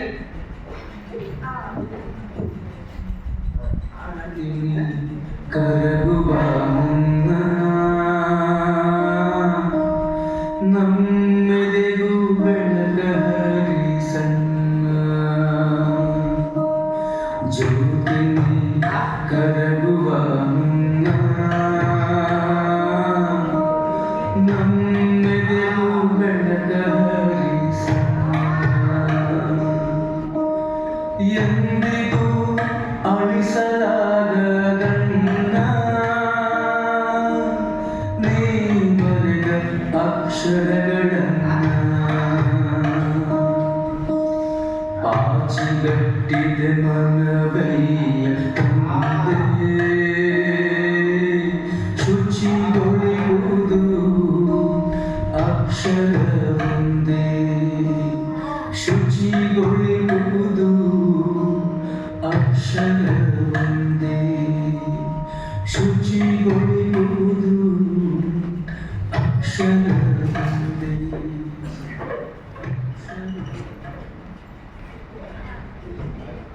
ಜ್ಯೋತಿಬಾ, ಇದೇನ್ ನಡೆಸಿರುವೆ? ಅವರಿಗೆ ಅಕ್ಷರಗಳ ಬಗ್ಗೆ ಪರಿಚಯ ಮಾಡಿಸುತ್ತಿದ್ದೆ. ನೀನಂತೂ ಧರ್ಮನಂದ, ನಿನ್ನಿಂದ ಈ ಮುಗ್ಧ ಜನರು ನರಕಕ್ಕೆ ಹೋಗುವರು. ಕಲಾಟಿ ಕಾಕ ಹೇಳಿ, ನಾನು ಮಾಡಿದ ಧರ್ಮದ್ರೋಹದ ಕೆಲಸವೇನು? ಮತ್ತೆ ಇವರೇಕೆ ನರಕಕ್ಕೆ ಹೋಗಬೇಕು? ಯಾಕಂದ್ರೆ ನೀನ್ ಮಾಡ್ತಿರೋದು ಧರ್ಮನಂದನ ಕೆಲಸ, ಅದರಲ್ಲಿ ಇವರೆಲ್ಲ ಭಾಗಿಗಳು. ಇವರಿಗೆಲ್ಲ ನರಕ ಪ್ರಾಪ್ತಿ ನಿಶ್ಚಿತ. ನಾನು ಯಾವತ್ತು ಧರ್ಮನಂದನ ಕೆಲಸವೂ ಮಾಡಿಲ್ಲ. ಹಾಗಾದ್ರೆ ಇದೇನು ಜ್ಯೋತಿಬಾ? ಅಕ್ಷರಗಳು ಕಲಾಟಿ ಕಾಕ, ಅಕ್ಷರಗಳು ಸರಸ್ವತಿಯ ಪ್ರತೀಕಗಳ ಬಗ್ಗೆ ಅಬದ್ಧ ಆಡಬೇಡಿ. ನಾನು ಅದನ್ನೇ ಹೇಳ್ತಿದ್ದೀನಿ, ನಿನ್ನ ಮಲಿನ ಕೈಗಳಿಂದ ಸರಸ್ವತಿಯನ್ನು ಮುಟ್ಟಿ ಮಲಿನ ಮಾಡಬೇಡ ಅಂತ. ಅವುಗಳನ್ನು ಬರೆಯುವ ಮೊದಲು ನನ್ನ ಕೈಗಳನ್ನು ನೀರಿನಿಂದ ಸ್ವಚ್ಛ ಮಾಡಿಕೊಂಡಿದ್ದೆ. ಮೂರ್ಖ, ನೀರಿನಿಂದ ಕೈ ತೊಳೆದುಕೊಂಡರೆ ಅವು ಸ್ವಚ್ಛವಾಗಿ ಬಿಡುತ್ತಾವೇನು? ಎಲ್ಲಾ ಸಮುದ್ರಗಳ ನೀರಿನಿಂದ ಕೈ ತೊಳೆದುಕೊಂಡರೂ ಶೂದ್ರನಾದ ನಿನ್ನ ಕೈಗಳು ಯಾವತ್ತೂ ಶುದ್ಧವಾಗುವುದಿಲ್ಲ. ನೀನು ಹುಟ್ಟ ಶೂದ್ರ ಮುಂಡೆದು ಹಿಂದಿನ ಜನ್ಮದಲ್ಲಿ ಹಂದಿಯಾಗಿ ಹುಟ್ಟುತ್ತೀಯ. ವರಾಹ ಸಾಕ್ಷಾತ್ ವಿಷ್ಣುವೆ ಹಂದಿಯಾಗಿ ಹುಟ್ಟಿದ ಕಥೆ ತಮಗೆ ಗೊತ್ತಿದೆ ಅಂದುಕೊಂಡಿದ್ದೇನೆ. ಅದು ಹಂದಿ ಅಲ್ವೋ, ವರಾಹ. ವರಾಹ ವರಾಹ ಸಂಸ್ಕೃತದಲ್ಲಿ ವರಾಹ, ನಮ್ಮ ಭಾಷೆಯಲ್ಲಿ ಅದು ಹಂದಿ. ಬಹುಶಃ ಎರಡೂ ಭಾಷೆಗಳ ನಡುವಿನ ಅರ್ಥ ತಮಗೆ ಗೊತ್ತಿದೆ ಅಂದುಕೊಂಡಿದ್ದೇನೆ. ಅದೆಲ್ಲ ಪುರಾಣದ ಕತೆ, ನಿನಗೇನು ತಿಳಿಯಬೇಕು? 4 ಅಕ್ಷರಗಳನ್ನು ಓದಿದ ನಿನ್ನ ತಲೆ ಕೆಟ್ಟಿದೆ, ನಿನಗೆ ಮೋಕ್ಷ ದೊರೆಯುವುದಿಲ್ಲ. ಖಂಡಿತ ಹಾಳಾಗಿ ಹೋಗ್ತಾ ಜ್ಯೋತಿಬಾ. ಕಲಾಟಿ ಕಾಕ, ನಾನು ಯಾವತ್ತೂ ಧರ್ಮದ್ರೋಹದ ಕೆಲಸವೂ ಮಾಡಿಲ್ಲ. ನನಗೆ ಮೋಕ್ಷ ಸಿಗುವುದೋ ಇಲ್ಲವೋ ಗೊತ್ತಿಲ್ಲ. ನನ್ನ ಮೋಕ್ಷದ ಬಗ್ಗೆ ನೀವೇಕೆ ತಲೆ ಕೆಡಿಸಿಕೊಳ್ಳಿ. ನೀನು ಹೇಗಾದ್ರೂ ಹಾಳಾಗೋಗು, ಆದ್ರೆ ವಿದ್ಯಾರ್ಥಿ ದೇವತೆ ಸರಸ್ವತಿಯನ್ನು ಮಲಿನ ಮಾಡಬೇಡ. ವಿದ್ಯಾದೇವತೆ ಸರಸ್ವತಿಯನ್ನು ನಾನು ಮಲಿನ ಮಾಡುತ್ತಿಲ್ಲ. ನಿಮ್ಮೆಲ್ಲರಿಂದ ಕೈಲಿಯಾಗಿರುವವರನ್ನು ಮುಕ್ತಳನ್ನಾಗಿಸುತ್ತಿದ್ದೇನೆ. ಆಕೆಯನ್ನ ಸೆರೆಯನ್ನು ಬಿಡಿಸಲು ನೀನ್ಯಾರೋ ಹುಳ ಬಿಡಿಸಾಯ್ತ ಜ್ಯೋತಿಬಾ. ಆಯ್ತು ಕಾಕ, ನಿಮ್ಮ ಶಾಪ ಫಲಿಸಲಿ. ಆದಷ್ಟು ಬೇಗ ಸರಸ್ವತಿ ನಿಮ್ಮಿಂದ ಮುಕ್ತಳಾಗಲಿ. ನೋಡಿ ಕಲಾಟಿ ಕಾಕ, ಸರಸ್ವತಿ ಹೇಳಿದ ಅಕ್ಷರಗಳ ಮೇಲೆ ಮೂರ್ತಿ ಮಲಿನ ಮಾಡುತ್ತಿದ್ದೀರಾ?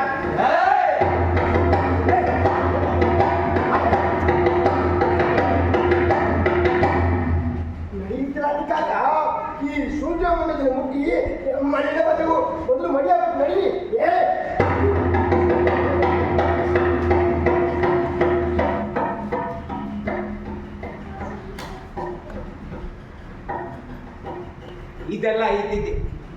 ನಾವು ಯಾವುದರಿಂದ ಹೊರಬರಬೇಕಾಗಿದೆ ಎಂಬುದು ನಮಗೆ ನಿಚ್ಚಳವಾದರೆ ಸಾಕು.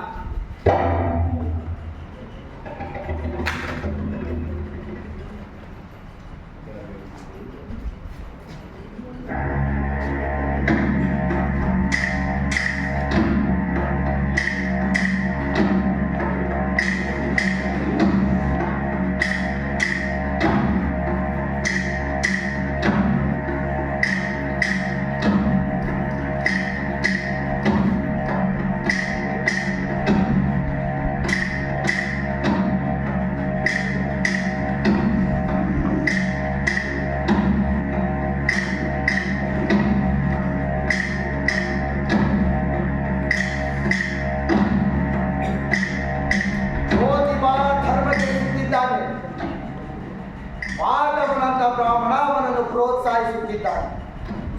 ಅವನ ತಂದೆ ತಾಯಿಗಳಿಗೆ ಬಹಿಷ್ಕಾರ ಹಾಕಬೇಕು. ಅಷ್ಟು ಮಾತ್ರವಲ್ಲ, ಬುಧವಾರವಾಡಿಯ ಸರ್ಕಾರಿ ಶಾಲೆಯಲ್ಲಿ ಓದುತ್ತಿರುವ ಆರು ವಿದ್ಯಾರ್ಥಿಗಳ ತಂದೆ ತಾಯಿಗಳಿಗೆ ಧಮಕಿ ಹಾಕಬೇಕು. ನೋಡಿ, ಶೂದ್ರ ಹೆಂಗಸರು ಅಕ್ಷರ ಕಲಿತರೆ ಅವೇ ಅಕ್ಷರಗಳು ಅವರ ಗಂಡಸರ ಊಟದ ತಾಟಿನಲ್ಲಿ ಹುಳುಗಳಾಗಿ ಬರುತ್ತದೆ ಎಂದು ವೇದದಲ್ಲಿ ಸಾರಿದೆ. ಅಯ್ಯೋ ದೇವರೇ, ಮುಂದೆ ಈ ಲೋಕದ ಗತಿ ಏನಪ್ಪ? ವೇದಗಳ ಪಾಂಡಿತ್ಯ ಪಡೆದಿರುವ ರಘುನಾಥಾಚಾರ್ಯರೇ, ಇದಕ್ಕೆಲ್ಲ ನಿಮ್ಮ ಧರ್ಮಶಾಸ್ತ್ರದಲ್ಲಿ ನಿಯಮಗಳನ್ನು ತಿಳಿಸಿ ಹೇಳಿ ಸ್ವಾಮಿ. ಮನು ಧರ್ಮ ರಕ್ಷಣೆಗಾಗಿ ಅನೇಕ ನಿಯಮಗಳನ್ನು ರಚಿಸಿದ್ದಾರೆ. ಆ ನಿಯಮಗಳು ಸಮಾಜದ ಒಳಿತಿಗಾಗಿಯೇ ರೂಪಿಸಲ್ಪಟ್ಟವುಗಳು. ಬ್ರಾಹ್ಮಣನ ಸರಿಸಮಾನವಾಗಿ ಆಸೀನರಾಗುವ ಶೂದ್ರನಿಗೆ ಸೊಂಟದಲ್ಲಿ ಬರೆ ಹಾಕಿ ಊರಾಚೆ ದೂಡಬೇಕೆಂದು ಹೇಳಿದ್ದಾನೆ. ಜ್ಯೋತಿಬಾ ಬ್ರಾಹ್ಮಣ ಸಮುದಾಯವನ್ನು ಬೈದು ಅವಮಾನಿಸುತ್ತಿದ್ದಾನೆ. ಬ್ರಾಹ್ಮಣರು ಈ ದೇಶದ ಶತ್ರುಗಳು ಎಂದು ಬಿಂಬಿಸುತ್ತಿದ್ದಾನೆ. ಜ್ಯೋತಿಬಾನ ಕಮ್ಮುಕಿನಿಂದ ಅಕ್ಷರ ಕಲಿಯಲು ಬಂದಿರುವ ಇಬ್ಬರು ಶೂದ್ರ ಹೆಂಗಸರು ಧರ್ಮದ್ರೋಹಿಗಳು. ಹೌದೌದು, ಧರ್ಮದ್ರೋಹಿಗಳಷ್ಟೇ ಅಲ್ಲ, ದೇಶದ್ರೋಹಿಗಳು ಕೂಡ. ರಾಷ್ಟ್ರಕ್ಕೆ ಧರ್ಮದ ಮಾರ್ಗದರ್ಶನವಿದ್ದರೆ ಮಾತ್ರ ಅದು ಸರಿದಾರಿಯಲ್ಲಿ ಚಲಿಸುತ್ತದೆ. ಇಲ್ಲದಿದ್ದರೆ ಅದು ಅವ್ಯವಸ್ಥೆ ಆಗಬೇಕಾಗುತ್ತದೆ. ಯಾವುದೇ ಶುಭ ಕಾರ್ಯಕ್ಕೆ ಸ್ತ್ರೀ ಮಕ್ಕಳು, ಅದರಲ್ಲಿ ಅವಳು ಅಕ್ಷರಗಳನ್ನಂತೂ ಮುಟ್ಟಲೇಬಾರದು. ಈ ಇಬ್ಬರು ಹೆಂಗಸರನ್ನು ಬೀದಿಯಲ್ಲಿ ಹೊಡೆದರೂ ಅದು ಧರ್ಮಕ್ಕೆ ಸಂದ ಜಯವಾಗುತ್ತದೆ. ಆಗಲಿ, ನಾನು ಸಾವಿತ್ರಿ ಮತ್ತು ಸುಗುಣಾಬಾಯಿಯನ್ನು ಬೀದಿಗೆ ಹೊಡೆಯುತ್ತೇನೆ. ಈಗ ದೇಶದಲ್ಲಿರುವುದು ಇಂಗ್ಲಿಷರ ಸರ್ಕಾರ. ಪೇಶ್ವೆಗಳ ಆಡಳಿತದಲ್ಲಿ ನಾವು ಹೇಳಿದ್ದೆಲ್ಲ ನಡೆಯುತ್ತಿತ್ತು. ಆದರೆ ಈಗ ಪರಿಸ್ಥಿತಿ ಬಿಗಡಾಯಿಸಿದೆ. ಗವರ್ನರ್ ಜನರಲ್ ಲಾರ್ಡ್ ವೆಲ್ಲೆಸ್ಲಿ ಸತಿ ಪದ್ಧತಿ, ಶಿಶು ಹತ್ಯೆ, ಬಾಲ್ಯ ವಿವಾಹಗಳನ್ನು ನಿಷೇಧಿಸಿ ಕಾಯ್ದೆ ತಂದಿದ್ದಾನೆ. ಆಂಗ್ಲರೇ ಎಲ್ಲೆಡೆ ಶಾಲೆಗಳನ್ನು ತೆರೆಯುತ್ತಿದ್ದು ಅದರಲ್ಲಿ ಶೂದ್ರ ಹುಡುಗರನ್ನು ಸೇರಿಸಿಕೊಳ್ಳುತ್ತಿದ್ದಾರೆ. ಸಾವಿತ್ರಿ ಸುಗುಣಾಬಾಯಿ ಸೇರಿರುವುದು ಕಂಪನಿ ಸರ್ಕಾರದ ಶಾಲೆಗೆ. ನಾವು ಈಗ ಏನಾದರೂ ಮಾಡ ಹೊರಟರೆ ಅದು ನಮ್ಮ ಬುಡಕ್ಕೆ ಬರುತ್ತದೆ. ನಾವು ಹುಷಾರಾಗಿ ಕೆಲಸ ಮಾಡಬೇಕಾಗುತ್ತದೆ. ಹಾಗಾದರೆ ಈಗೇನು ಮಾಡೋಣ? ಜಗದ್ಗುರು ಆಚಾರ್ಯರ ಬಳಿಗೆ ಹೋಗಿ ಇದಕ್ಕೆಲ್ಲ ಮಾರ್ಗಗಳನ್ನು ಕೇಳೋಣ. ನಡೆ. ಹಾ,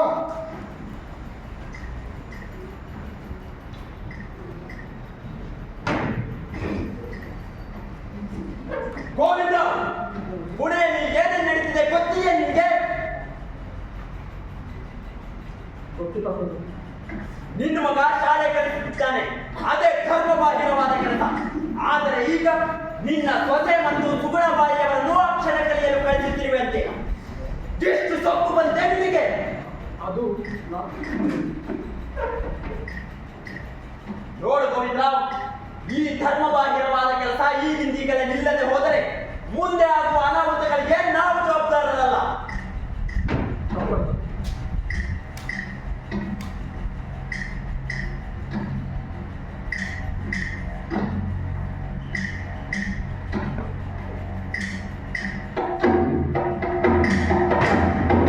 ಜ್ಯೋತಿಬಾ,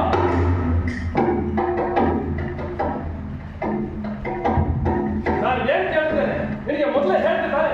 ಜ್ಯೋತಿಬಾ ಮತ್ತು ಸುಗುಣಬಾಯಿಯವರನ್ನ ಶಾಲೆ ಕರ್ಕೊಂಡು ಹೋಗಿ ಅಕ್ಷರ ಕಲಿಸ್ತಿದ್ಯಂತೆ. ಹೌದು, ಅವರು ಶಾಲೆಗೆ ಬಂದು ಅಕ್ಷರ ಕಲಿಯುತ್ತಿದ್ದಾರೆ. ಕೂಡಲೇ ಇದಕ್ಕೆ ನಿಲ್ಸು. ಇವರು ಅಕ್ಷರ ಕಲಿಯೋದ್ರಿಂದ ನಾವೆಲ್ಲ ನರಕಕ್ಕೆ ಹೋಗುವಾಗಿದೆ. ಅಪ್ಪ, ಅದೆಲ್ಲ ಸುಳ್ಳು. ಈ ಬ್ರಾಹ್ಮಣರು ನಮ್ಮಲ್ಲಿ ಭಯವನ್ನು ಬಿತ್ತಿ ನಾವು ಅಕ್ಷರ ಕಲಿಯಬಾರದೆಂಬ ಹುನ್ನಾರ ನಡೆಸಿದ್ದಾರೆ.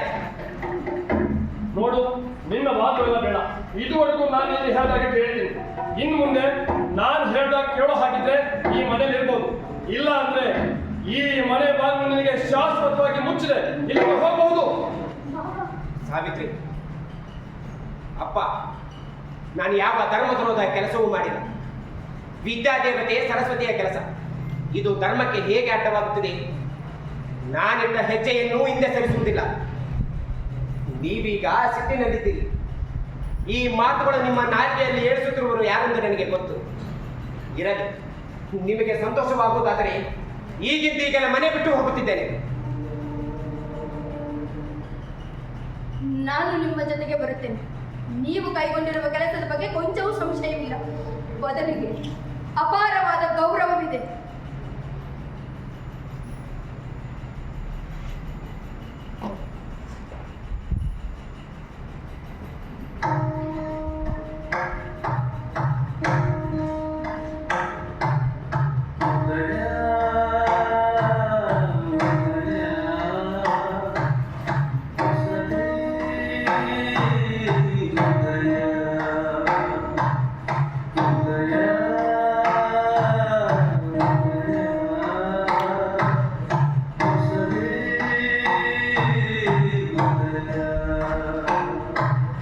ಮನೆ ಬಿಟ್ಟರು ಗುರಿಯಡೆಗೆ ಸಾಗಿದರು, ಮನೆ ಬಿಟ್ಟರು ಗುರಿಯಡೆಗೆ ಸಾಗಿದರು.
ಅಂತೂ ವಿಪ್ರಕೂಟದ ಹುನ್ನಾರ ತನ್ನ ಕಾರ್ಯವೆಸಗಿದೆ. ಹೌದು, ವಿಪ್ರಕೂಟ ಜ್ಯೋತಿಬಾ ಸಾವಿತ್ರಿ ದಂಪತಿಗಳನ್ನು ಮನೆಯಿಂದ ಹೊರಹಾಕಿ ಸುಲಭವಾಗಿ ಮನೆಯೇನೋ ಬಿಟ್ಟರು. ಸರಿ, ಮುಂದೆ ಎಲ್ಲಿಗೆ ಹೋದ್ರಪ್ಪ ಅವರು? ಜ್ಯೋತಿಬಾನ ವಿಚಾರಧಾರೆಗಳಿಂದ ಮಾರು ಹೋಗಿದ್ದ ಪ್ರಗತಿಪರ ಬ್ರಾಹ್ಮಣ ತಾತ್ಯಾರಾವ್ ಬಿಡೆಯವರ ಮನೆಗೆ ಹೋದರು.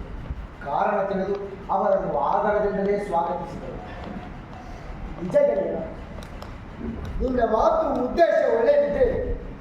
ಸಹಾಯಕ್ಕೆ 1000 ಎಣ್ಣೆಗಳು ಬರ್ತಾವಂತೆ. ಬಿಡೆ ಮನೆಗೆ ಬಂದ ಶೇಖ್ ಗಂಜಾರ್ಪೇಟೆಯ ಮನೆಯಲ್ಲಿರಬಹುದೆಂದು ಆಹ್ವಾನಿಸಿದ. ಆದರೆ ಜ್ಯೋತಿಬಾ ತಾತ್ಯಾರಾವ್ ಬಿಡೆಯವರ ಮನೆಯಲ್ಲಿರಲು ನಿಶ್ಚಯಿಸಿದರು. ತನ್ನ ಅಪ್ಪನ ಹೊಲನ ಕೆಲಸಕ್ಕೆ ತಿಲಾಂಜಲಿಯನ್ನು ಕೊಟ್ಟು ತನ್ನ ಶಿಕ್ಷಕ ವೃತ್ತಿಯನ್ನು ಮುಂದುವರೆಸಿದ. ಗೆಳೆಯ, ಬಾರು ಮನೆ ಬಿಟ್ಟು ಬಿಡೆ ಮನೆಯಲ್ಲಿದ್ದ ಸಾವಿತ್ರಿಬಾಯಿ ಜ್ಯೋತಿಬಾ ದಂಪತಿಗಳ ಮುಂದಿನ ವಿಚಾರಗಳನ್ನು ಬೇಗ ತಿಳಿಸಿ ಹೇಳೋ ಗೆಳೆಯ. ಸಮಾಧಾನ, ಸಾವಧಾನ, ಮಾತ್ರ ಪಡಬೇಡ. ಅವರು ಮನೆ ಬಿಟ್ಟು ಬಂದಲ್ಲಿ ಶುರುವಾಯಿತು ನಿಜವಾದ ಕೆಲಸ. ಇದು ತನಕ ನಿರ್ಮಿಸಿಕೊಂಡಿದ್ದ ತಳಪಾಯದ ಮೇಲೆ ಕಟ್ಟುವ ಕೆಲಸ ಸಾಂಗವಾಗುತ್ತಿದೆ. ಮುಂದೇನಾಗುವುದು ಎಂದು ನೋಡೋಣ ನಡೆ.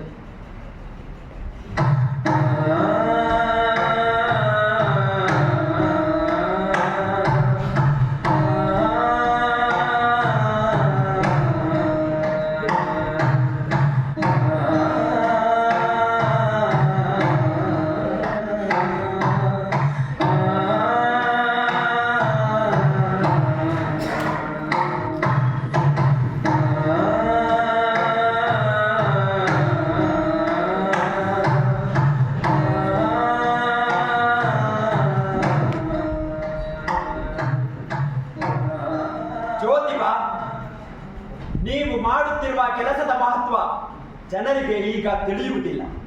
ಆದರೆ ಸೂರ್ಯ ಚಂದ್ರನಿರುವವರೆಗೂ ನಿನ್ನನ್ನು ಸಾವಿತ್ರಿಯನ್ನು ಜಗತ್ತು ಮರೆಯುವುದಿಲ್ಲ. ವಾಡೆಯ ಒಂದು ಭಾಗವನ್ನು ನಿಮ್ಮ ಈ ಕಾರ್ಯಕ್ಕಾಗಿ ನೀಡುವೆ. ಕೆಲಸ ಮುಂದುವರೆಸಿ. ನಾನಿಲ್ಲಿ ಶಾಲೆ ಆರಂಭಿಸಿದರೆ ಬುಧವಾರ ವಾಡೆ ಶಿಕ್ಷಕ ವೃತ್ತಿಯನ್ನು ಬಿಡಬೇಕಾಗುತ್ತದೆ. ನನ್ನ ಜೊತೆ ಇನ್ನಿಬ್ಬರ ಬಟ್ಟೆ ತುಂಬಿಸಬೇಕು. ಏನು ಮಾಡುವುದು? ಜ್ಯೋತಿಬಾ, ನೀನು ಏನು ಯೋಚಿಸುತ್ತಿರುವೆ ಎಂದು ನನಗೆ ಗೊತ್ತು. ನಿನ್ನ ಈ ಪುಣ್ಯದ ಕೆಲಸಕ್ಕೆ ಮೊದಲ ದೇಣಿಗೆಯಾಗಿ 101 ರೂಪಾಯಿಗಳನ್ನು ನೀಡುವೆ.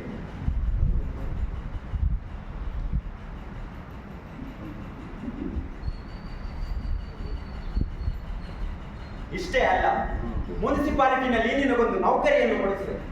ಸಾವಿತ್ರಿ ಸುಗುಣಾಬಾಯಿ ಕನ್ಯಾ ಶಾಲೆಯನ್ನು ನೋಡಿಕೊಳ್ಳಲು ನಿನಗೆ ಬಿಡುವಾದಾಗ ನೀನವರಿಗೆ ಮಾರ್ಗದರ್ಶನ ಮಾಡು.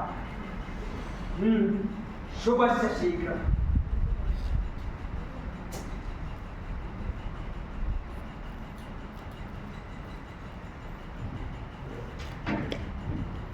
ಸಾವಿತ್ರಿ, ನೀನು ಕನ್ಯಾ ಶಾಲೆಯ ಶಿಕ್ಷಕ ಆಗಬೇಕು. ಶಿಕ್ಷಕ ಕೇಳಲು ಅಷ್ಟು ಚೆನ್ನಾಗಿಲ್ಲ. ನಾನು ಕನ್ಯಾ ಶಾಲೆಯಲ್ಲಿ ಕಲಿಸುವುದರಿಂದ ಶಿಕ್ಷಕಿ ಎಂದು ಮಾಡಿಕೊಳ್ಳುವೆ. ಒಳ್ಳೆಯ ಮಾತು ಸಾವಿತ್ರಿ. ಶಿಕ್ಷಕಿ ಈ ಹೆಸರನ್ನು ಕೊಟ್ಟ ಮೊದಲಿಗಳು ನೀನು. ನಾವೀಗ ಹೆಣ್ಣು ಮಕ್ಕಳಿಗಾಗಿ ನೇಟಿವ್ ಫೀಮೇಲ್ ಸ್ಕೂಲ್ ಪುಣೆ, ಹುಡುಗರಿಗಾಗಿ society from competent education Maharashtra and ಮಾಂಗ್ ಸಂಸ್ಥೆಗಳನ್ನು ರಿಜಿಸ್ಟರ್ ಮಾಡಿಸೋಣ.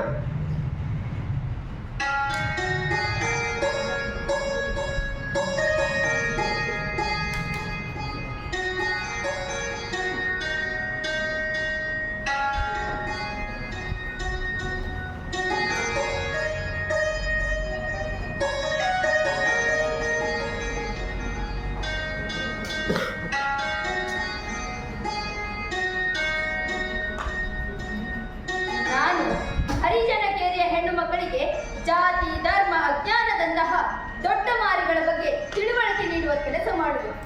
ಉಚ್ಚ ಜಾತಿಯ ಹೆಣ್ಣು ಮಕ್ಕಳ ಬದುಕು ಗುಲಾಮಗಿರಿಯಲ್ಲಿಯೇ ಇದೆ. ಶೂದ್ರ ವರ್ಗದ ಹೆಣ್ಣು ಮಕ್ಕಳಂತೂ ಗುಲಾಮರಾಗಿಯೇ ಬದುಕುತ್ತಿದ್ದಾರೆ. ಅವರ ಅಂಧಕಾರವನ್ನು ದೂರಾಗಿಸಿ ಬೆಳಗ್ಗೆ ನಡೆಗೆ ಕರೆತರುವ ಯತ್ನಿಸುವೆ. ಕುಟುಂಬದ ಒಂದು ಹೆಣ್ಣು ಶಿಕ್ಷಿತಳಾದರೂ ಇಡೀ ಕುಟುಂಬ ಶಿಕ್ಷಿತವಾಗುತ್ತದೆ.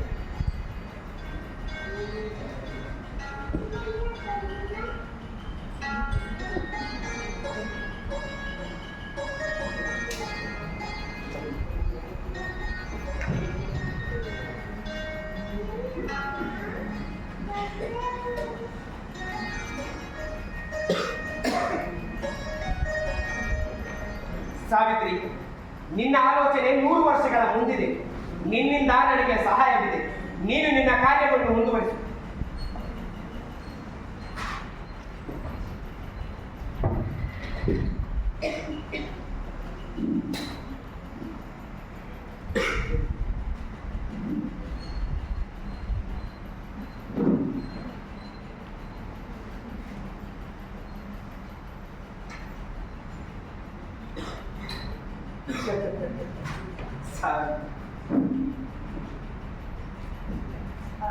ಏನಂದ್ರೆ ಒಂದು ವಿಷಯ ಹೇಳ್ತೇನೆ, ಅನ್ನೆಂದು ಭಾವಿಸ್ಬೇಡಿ.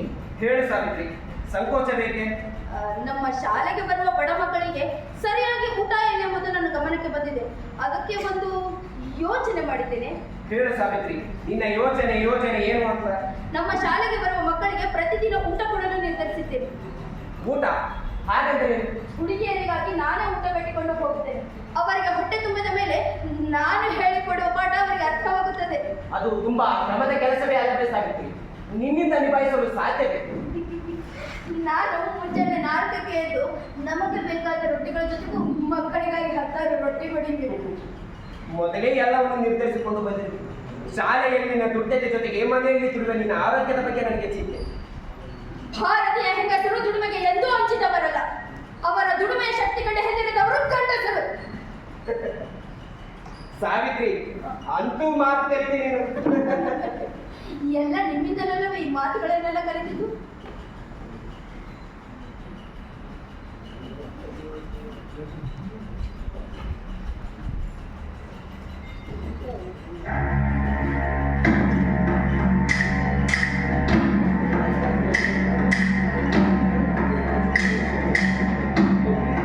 ಹಿಂದೂ ವೈದಿಕ ಧರ್ಮಕ್ಕೆ ಸವಾಲಾಗಿರುವ ಈ ಕ್ಷುಲ್ಲಕ ಹೆಂಗಸರು ನಿಯಂತ್ರಿಸುವ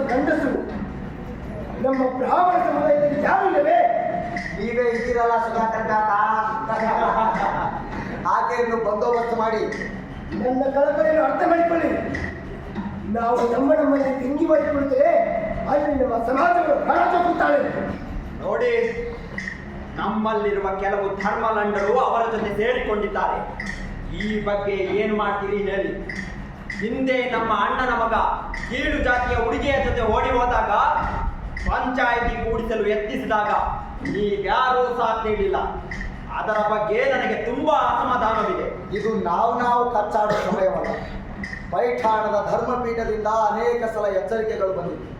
ನಾವು ಇದರ ಬಗ್ಗೆ ಗಂಭೀರವಾಗಿ ಯೋಚಿಸಬೇಕಾಗಿದೆ.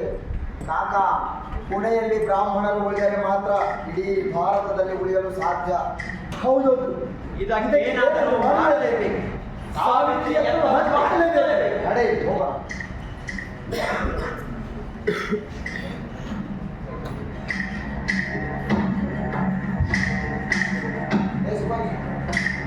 ನೋಡು, ಚಿನ್ನಾತಿಯೆಲ್ಲ ಹೊಟ್ಟಿದ್ದಾಳೆ. ಅವಳು ತಡಿಗಲ್ಲು ಎಲ್ಲಿ ಭೇಟಿಯಾಗದಂತ ಬಂದಿದ್ದಾಳೆ. ಅಲ್ಲ, ಮನೆಯಲ್ಲಿ ಗಂಡ ಅನ್ನೋ ಪ್ರಾಣಿ ಇದ್ದಾನಲ್ಲ, ಅವನ ಗತಿ ಏನು? ಅವ ಸಮಾಜೋತ್ತರದ ಕೆಲಸದಲ್ಲಿ ತೊಡಗಿದನಪ್ಪ. ಇವಳು ಸಂಭಾಳಿಸಕ್ಕೆ ಅವನಿಗಿಲ್ಲದೆ ಬೇಳೆ. ಅವನಿಗೆ ಬೇಳೆ. ಅದಕ್ಕೆ ಬಹಿರಂಗವಾಗಿ ಜನವನ್ನು ಹುಡುಕುತ್ತಾ ಹೊಟ್ಟಿದ್ದಾಳೆ. ಏನ್ ನೋಡ್ತೀಯಲ್ಲ ನೋಡ.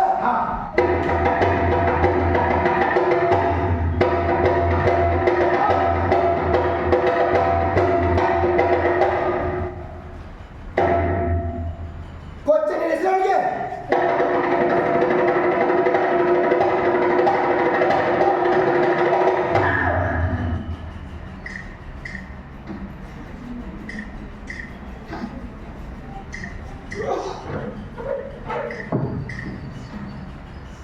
ಸಾವಿತ್ರಿ, ನಿನಗೆ ತುಂಬಾ ತೊಂದರೆ ಆಗ್ತಿದೆಯಲ್ಲವೇ? ನಾಳೆ ಶಾಲೆಗೆ ಹೋಗುವಾಗ ನಾನು ನಿನ್ನೊಡೆ ಬರುತ್ತೇನೆ. ಅಗತ್ಯವಿಲ್ಲವೇ? ಇಂತಹ ಘಟನೆಗಳನ್ನು ಎದುರಿಸಲು ನಾವು ಕಲಿಯಬೇಕು. ನಾವು ಅವರಿಗೆ ಹೆದರಿದರೆ ಅದು ಅವರ ವಿಜಯವಾಗುತ್ತದೆ. ಅವರ ಗೆಲುವಿಗೆ ನಾವು ಎಂದೂ ಸಹಕರಿಸಬಾರದು. ಇದು ನೋಡಿ, ನನ್ನ ಕೈ ಚೀಲಿನಲ್ಲಿ 2 ಸೀರೆಗಳನ್ನು ತೆಗೆದುಕೊಂಡು ಹೊರಟಿದ್ದೇನೆ. ನಾವು ನಮ್ಮ ಮೇಲಿನ ರಾಡಿಯನ್ನೆಲ್ಲ ಶುದ್ಧಿ ಮಾಡಿಕೊಳ್ಳಬೇಕಾಗಿರುವುದು. ಬದಲಿಗೆ ಅವರೊಳಗೆ ತುಂಬಿರುವ ಕೊಳಕನ್ನು ತೊಳೆಯುವ ಕೆಲಸ ಆಗಬೇಕಾಗಿದೆ. ಮೈಗೆ ಮೆತ್ತಿಕೊಂಡ ಕೊಳೆಯ ತೊಳೆದರೆ ಮನಸ್ಸಿನ ಕೊಳಿ ತಿಳಿಯಬಹುದು. ಮತ್ತೆ ಮತ್ತೆ ಮೆತ್ತಿಕೊಂಡ ಹೊಲಸು ಮನದ ಮೂಲವ ಹುಡುಕಿದಳು. ಮಲಿನಗೊಂಡ ಹೃದಯಗಳನ್ನು ಹಸನುಗೊಳಿಸಲು ಆತರದಳು. ಪತಿತ ಪಾವನ ಸಲೀಲಾಧಾರೆಯ ಧರಣಿ ತೂಕದ ಮಹಾತಾಯಿ ಸಾವಿತ್ರಿ, ನೀನು ನಿಜವಾಗಿ ಸತ್ಯವಾನನ ಸಾವಿತ್ರಿಯ ಕಡೆ. ಅಯ್ಯೋ, ಅಷ್ಟು ದೊಡ್ಡ ಮಾತುಗಳಕ್ಕೆ ನಾನು ಜ್ಯೋತಿಬಾನ ಸಾವಿತ್ರಿಯಾಗೇ ಇರುತ್ತೇನೆ.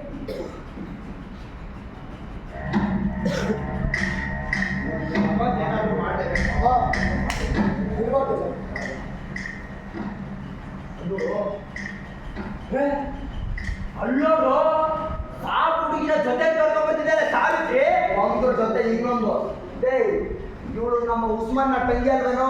ಹೌದಪ್ಪ, ಅದೇ ನಮ್ಮ ಕಾಟ ಗೊಬ್ಬಳ ಬೇಕಾದ್ರೆ ಜೊತೆ ಗೊಬ್ಬಳ ಕರೆದವಳೆ. ಇವರನ್ನು ನಾವು ಸುಮ್ಮನೆ ಬಿಡ್ತೀವಿ.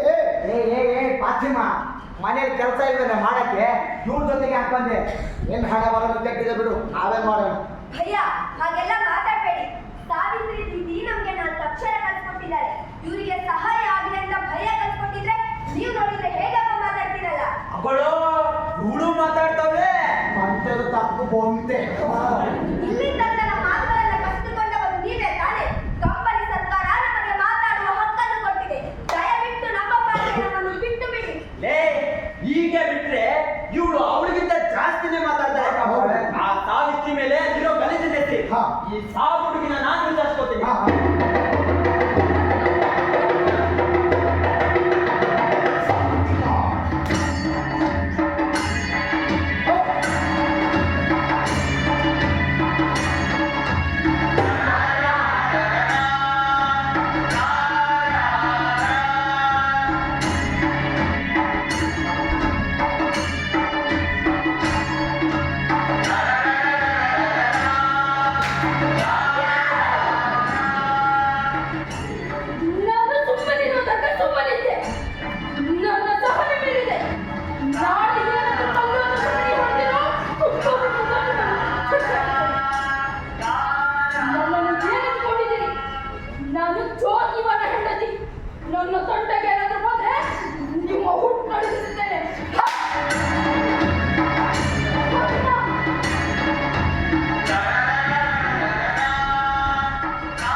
ಹಾಗೆ ಏಟು ಕೊಟ್ಟಾಳೆಂಬ ವಿಚಾರ ಲಂಡನ್ವರೆಗೂ ಪ್ರಸರಿಸಿತು. ಪೆಟ್ಟು ತಿಂದವರು ಅವಮಾನದಿಂದ ಊರನ್ನೇ ಬಿಟ್ಟು ಹೋದ್ರು. ಅಯ್ಯೋ ಗೆಳೆಯ, ಇನ್ನು ನಮ್ಮ ಪ್ರವರ ಸಾಕಪ್ಪ. ತಾಯಿ ಸಾವಿತ್ರಿಬಾಯಿ ಅನುಭವಿಸಿದ ತನ್ನ ಕಥೆಯನ್ನು ತಾನೇ ಹೇಳಿಕೊಳ್ಳಲಿ, ನಾವು ಕಣ್ಣಾಗುವ ಕಿವಿಯಾಗುವ. ಓ ಆದರೂ ಬಿಡೇವರ ವಿಚಾರದಲ್ಲಿ ಬ್ರಾಹ್ಮಣರ ಸಮಾಜದ ಧರ್ಮ ಮತಗಳು ಪಟ್ಟ ಕಿರುಕುಳ ನಿಭಾಯಿಸಲೇಬೇಕು. ಸರಿ ಹೇಳು. ನಾವೆಲ್ಲ ತಪ್ಪು ತಿಳಿದಿದ್ದೇವೆ. ಏನಂತ? ಬ್ರಾಹ್ಮಣರೆಲ್ಲ ಕೆಟ್ಟವರು. ಆದರೆ ಸಾವಿತ್ರಿಬಾಯಿ ಜ್ಯೋತಿಬಾ ಅವರಿಗೆ ನೆರವಾದವರಿಗೆ ಅನೇಕ ಬ್ರಾಹ್ಮಣರಿಲ್ಲ. ಹೌದು ಗೆಳೆಯ, ಜ್ಯೋತಿಬಾನ ಇನ್ನೊಬ್ಬ ಗೆಳೆಯ ಚಿತ್ತುಪಂತ ಅವನು ಕೂಡ ಶಿಕ್ಷಕನಾಗಿ ಸೇರಿಕೊಂಡ. ಬಾಳ್ಬೇಕಾದ ಗಾವಂದೆ ಇನ್ನೂ ಮುಂತಾದವರು ಅವರ ಬೆಂಬಲಕ್ಕಿದ್ದರು. ಅಯ್ಯೋ, ಕತೆ ಹೇಳಿದ್ರೆ ಬೇಕಾದಷ್ಟು ಹೇಳಬಹುದು. ಒಂದೇ ದಿನ ಕತೆ ಮುಗಿಯೋದಲ್ಲ, ಸಾವಿರಾರು ವರ್ಷಗಳ ಸೆರೆವಾಸ, 1 ಶತಮಾನದಲ್ಲಿ ವಿಮೋಚನೆ ಸಾಧ್ಯವೇ? ತಾಯಿ ಸಾವಿತ್ರಿಬಾಯಿ ಜ್ಯೋತಿಬಾ ಹಂಚಿದ ಕಿಡಿ ಹೇಗೆಲ್ಲ ವ್ಯಾಪಿಸಿತು ಅಂತ ನೋಡೋಣ ನಡೆ.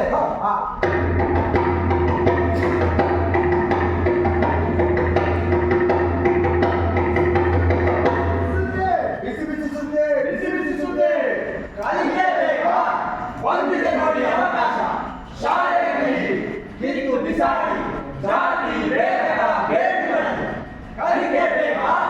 ಒಂದಿದೆ ನೋಡಿ ಅವಕಾಶ, ಶಾಲೆಯಲ್ಲಿ ಕಿತ್ತು ಬಿಸಾಡಿ ಜಾತಿ ಭೇದದ ಬೇರುಗಳನ್ನು.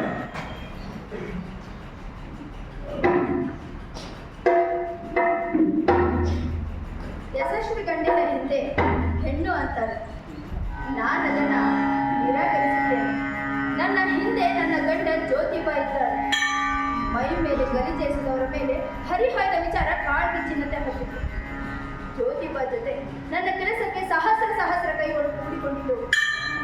4 ವರ್ಷಗಳ ಅವಧಿಯಲ್ಲಿ 18 ಶಾಲೆಗಳನ್ನು ತೆರೆದು ಎಲ್ಲ ಕನ್ಯಾ ಶಾಲೆಗಳ ವಿದ್ಯಾರ್ಥಿನಿಯರು ಉತ್ತಮ ರೀತಿಯಲ್ಲಿ ಉತ್ತೀರ್ಣರಾಗಿದ್ದ ವಿದ್ಯಾರ್ಥಿಗಳಿಗೆ ಪ್ರಶಸ್ತಿ ಪತ್ರ ನೀಡುವ ಸಮಾರಂಭವನ್ನು ವಿಶ್ರಮ ವಾಡೆಯಲ್ಲಿ ಏರ್ಪಡಾಯಿತು.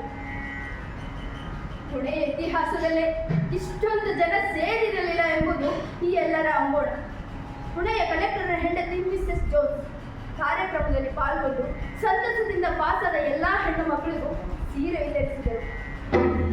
ಸಮಾರಂಭ ಮುಗಿದ 4 ದಿನಗಳ ನಂತರ ಲಂಡನ್ ಟೈಮ್ಸ್ ಪತ್ರಿಕೆಯಲ್ಲಿ ಸಮಾರಂಭದ ವರದಿ ಪ್ರಕಟವಾಯಿತು. ಅನಾವಶ್ಯಕವಾಗಿ ನಿರ್ಬಂಧಿಸಲ್ಪಟ್ಟಿದ್ದ ಔಷಧಿ ಧರ್ಮದ ಎಲ್ಲಾ ಕಟ್ಟಡಗಳನ್ನು ಮೀರಿ ಸಾವಿತ್ರಿಬಾಯಿ ಜ್ಯೋತಿಬಾರಾವ್ ಎಂಬ ಪುಣೆ ಹೆಣ್ಣುಮಗಳು ಶೂದ್ರ ಅಸ್ಪೃಶ್ಯರಿಗಾಗಿ ಬಾಲಿಕಾ ಶಾಲೆಗಳನ್ನು ತೆರೆದು ಮಹತ್ತರ ಕೆಲಸ ಮಾಡಿದ್ದಾಳೆ. ಸಾವಿತ್ರಿಬಾಯಿ ಹಿಂದೂಸ್ತಾನದ ವಿದ್ಯಾರ್ಥಿಗಳ ಆಸಕ್ತಿಯಾಗಿದ್ದಾಳೆ.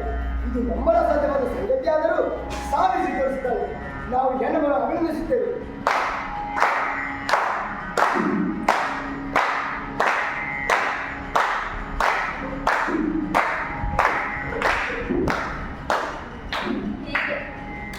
ಜನ ನನ್ನನ್ನು ಸರಸ್ವತಿಯ ಸ್ವರೂಪ ಎಂದರು.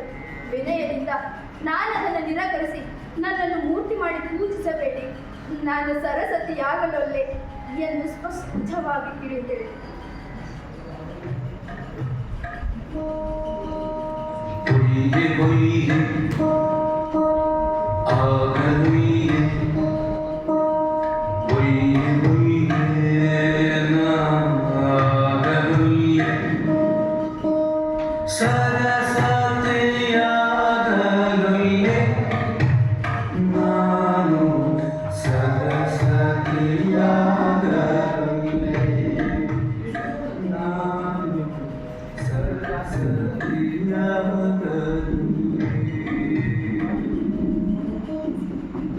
ಜ್ಯೋತಿಬಾನ ಬಗ್ಗೆ ಬರೆಯಬೇಕಲ್ಲವೇ?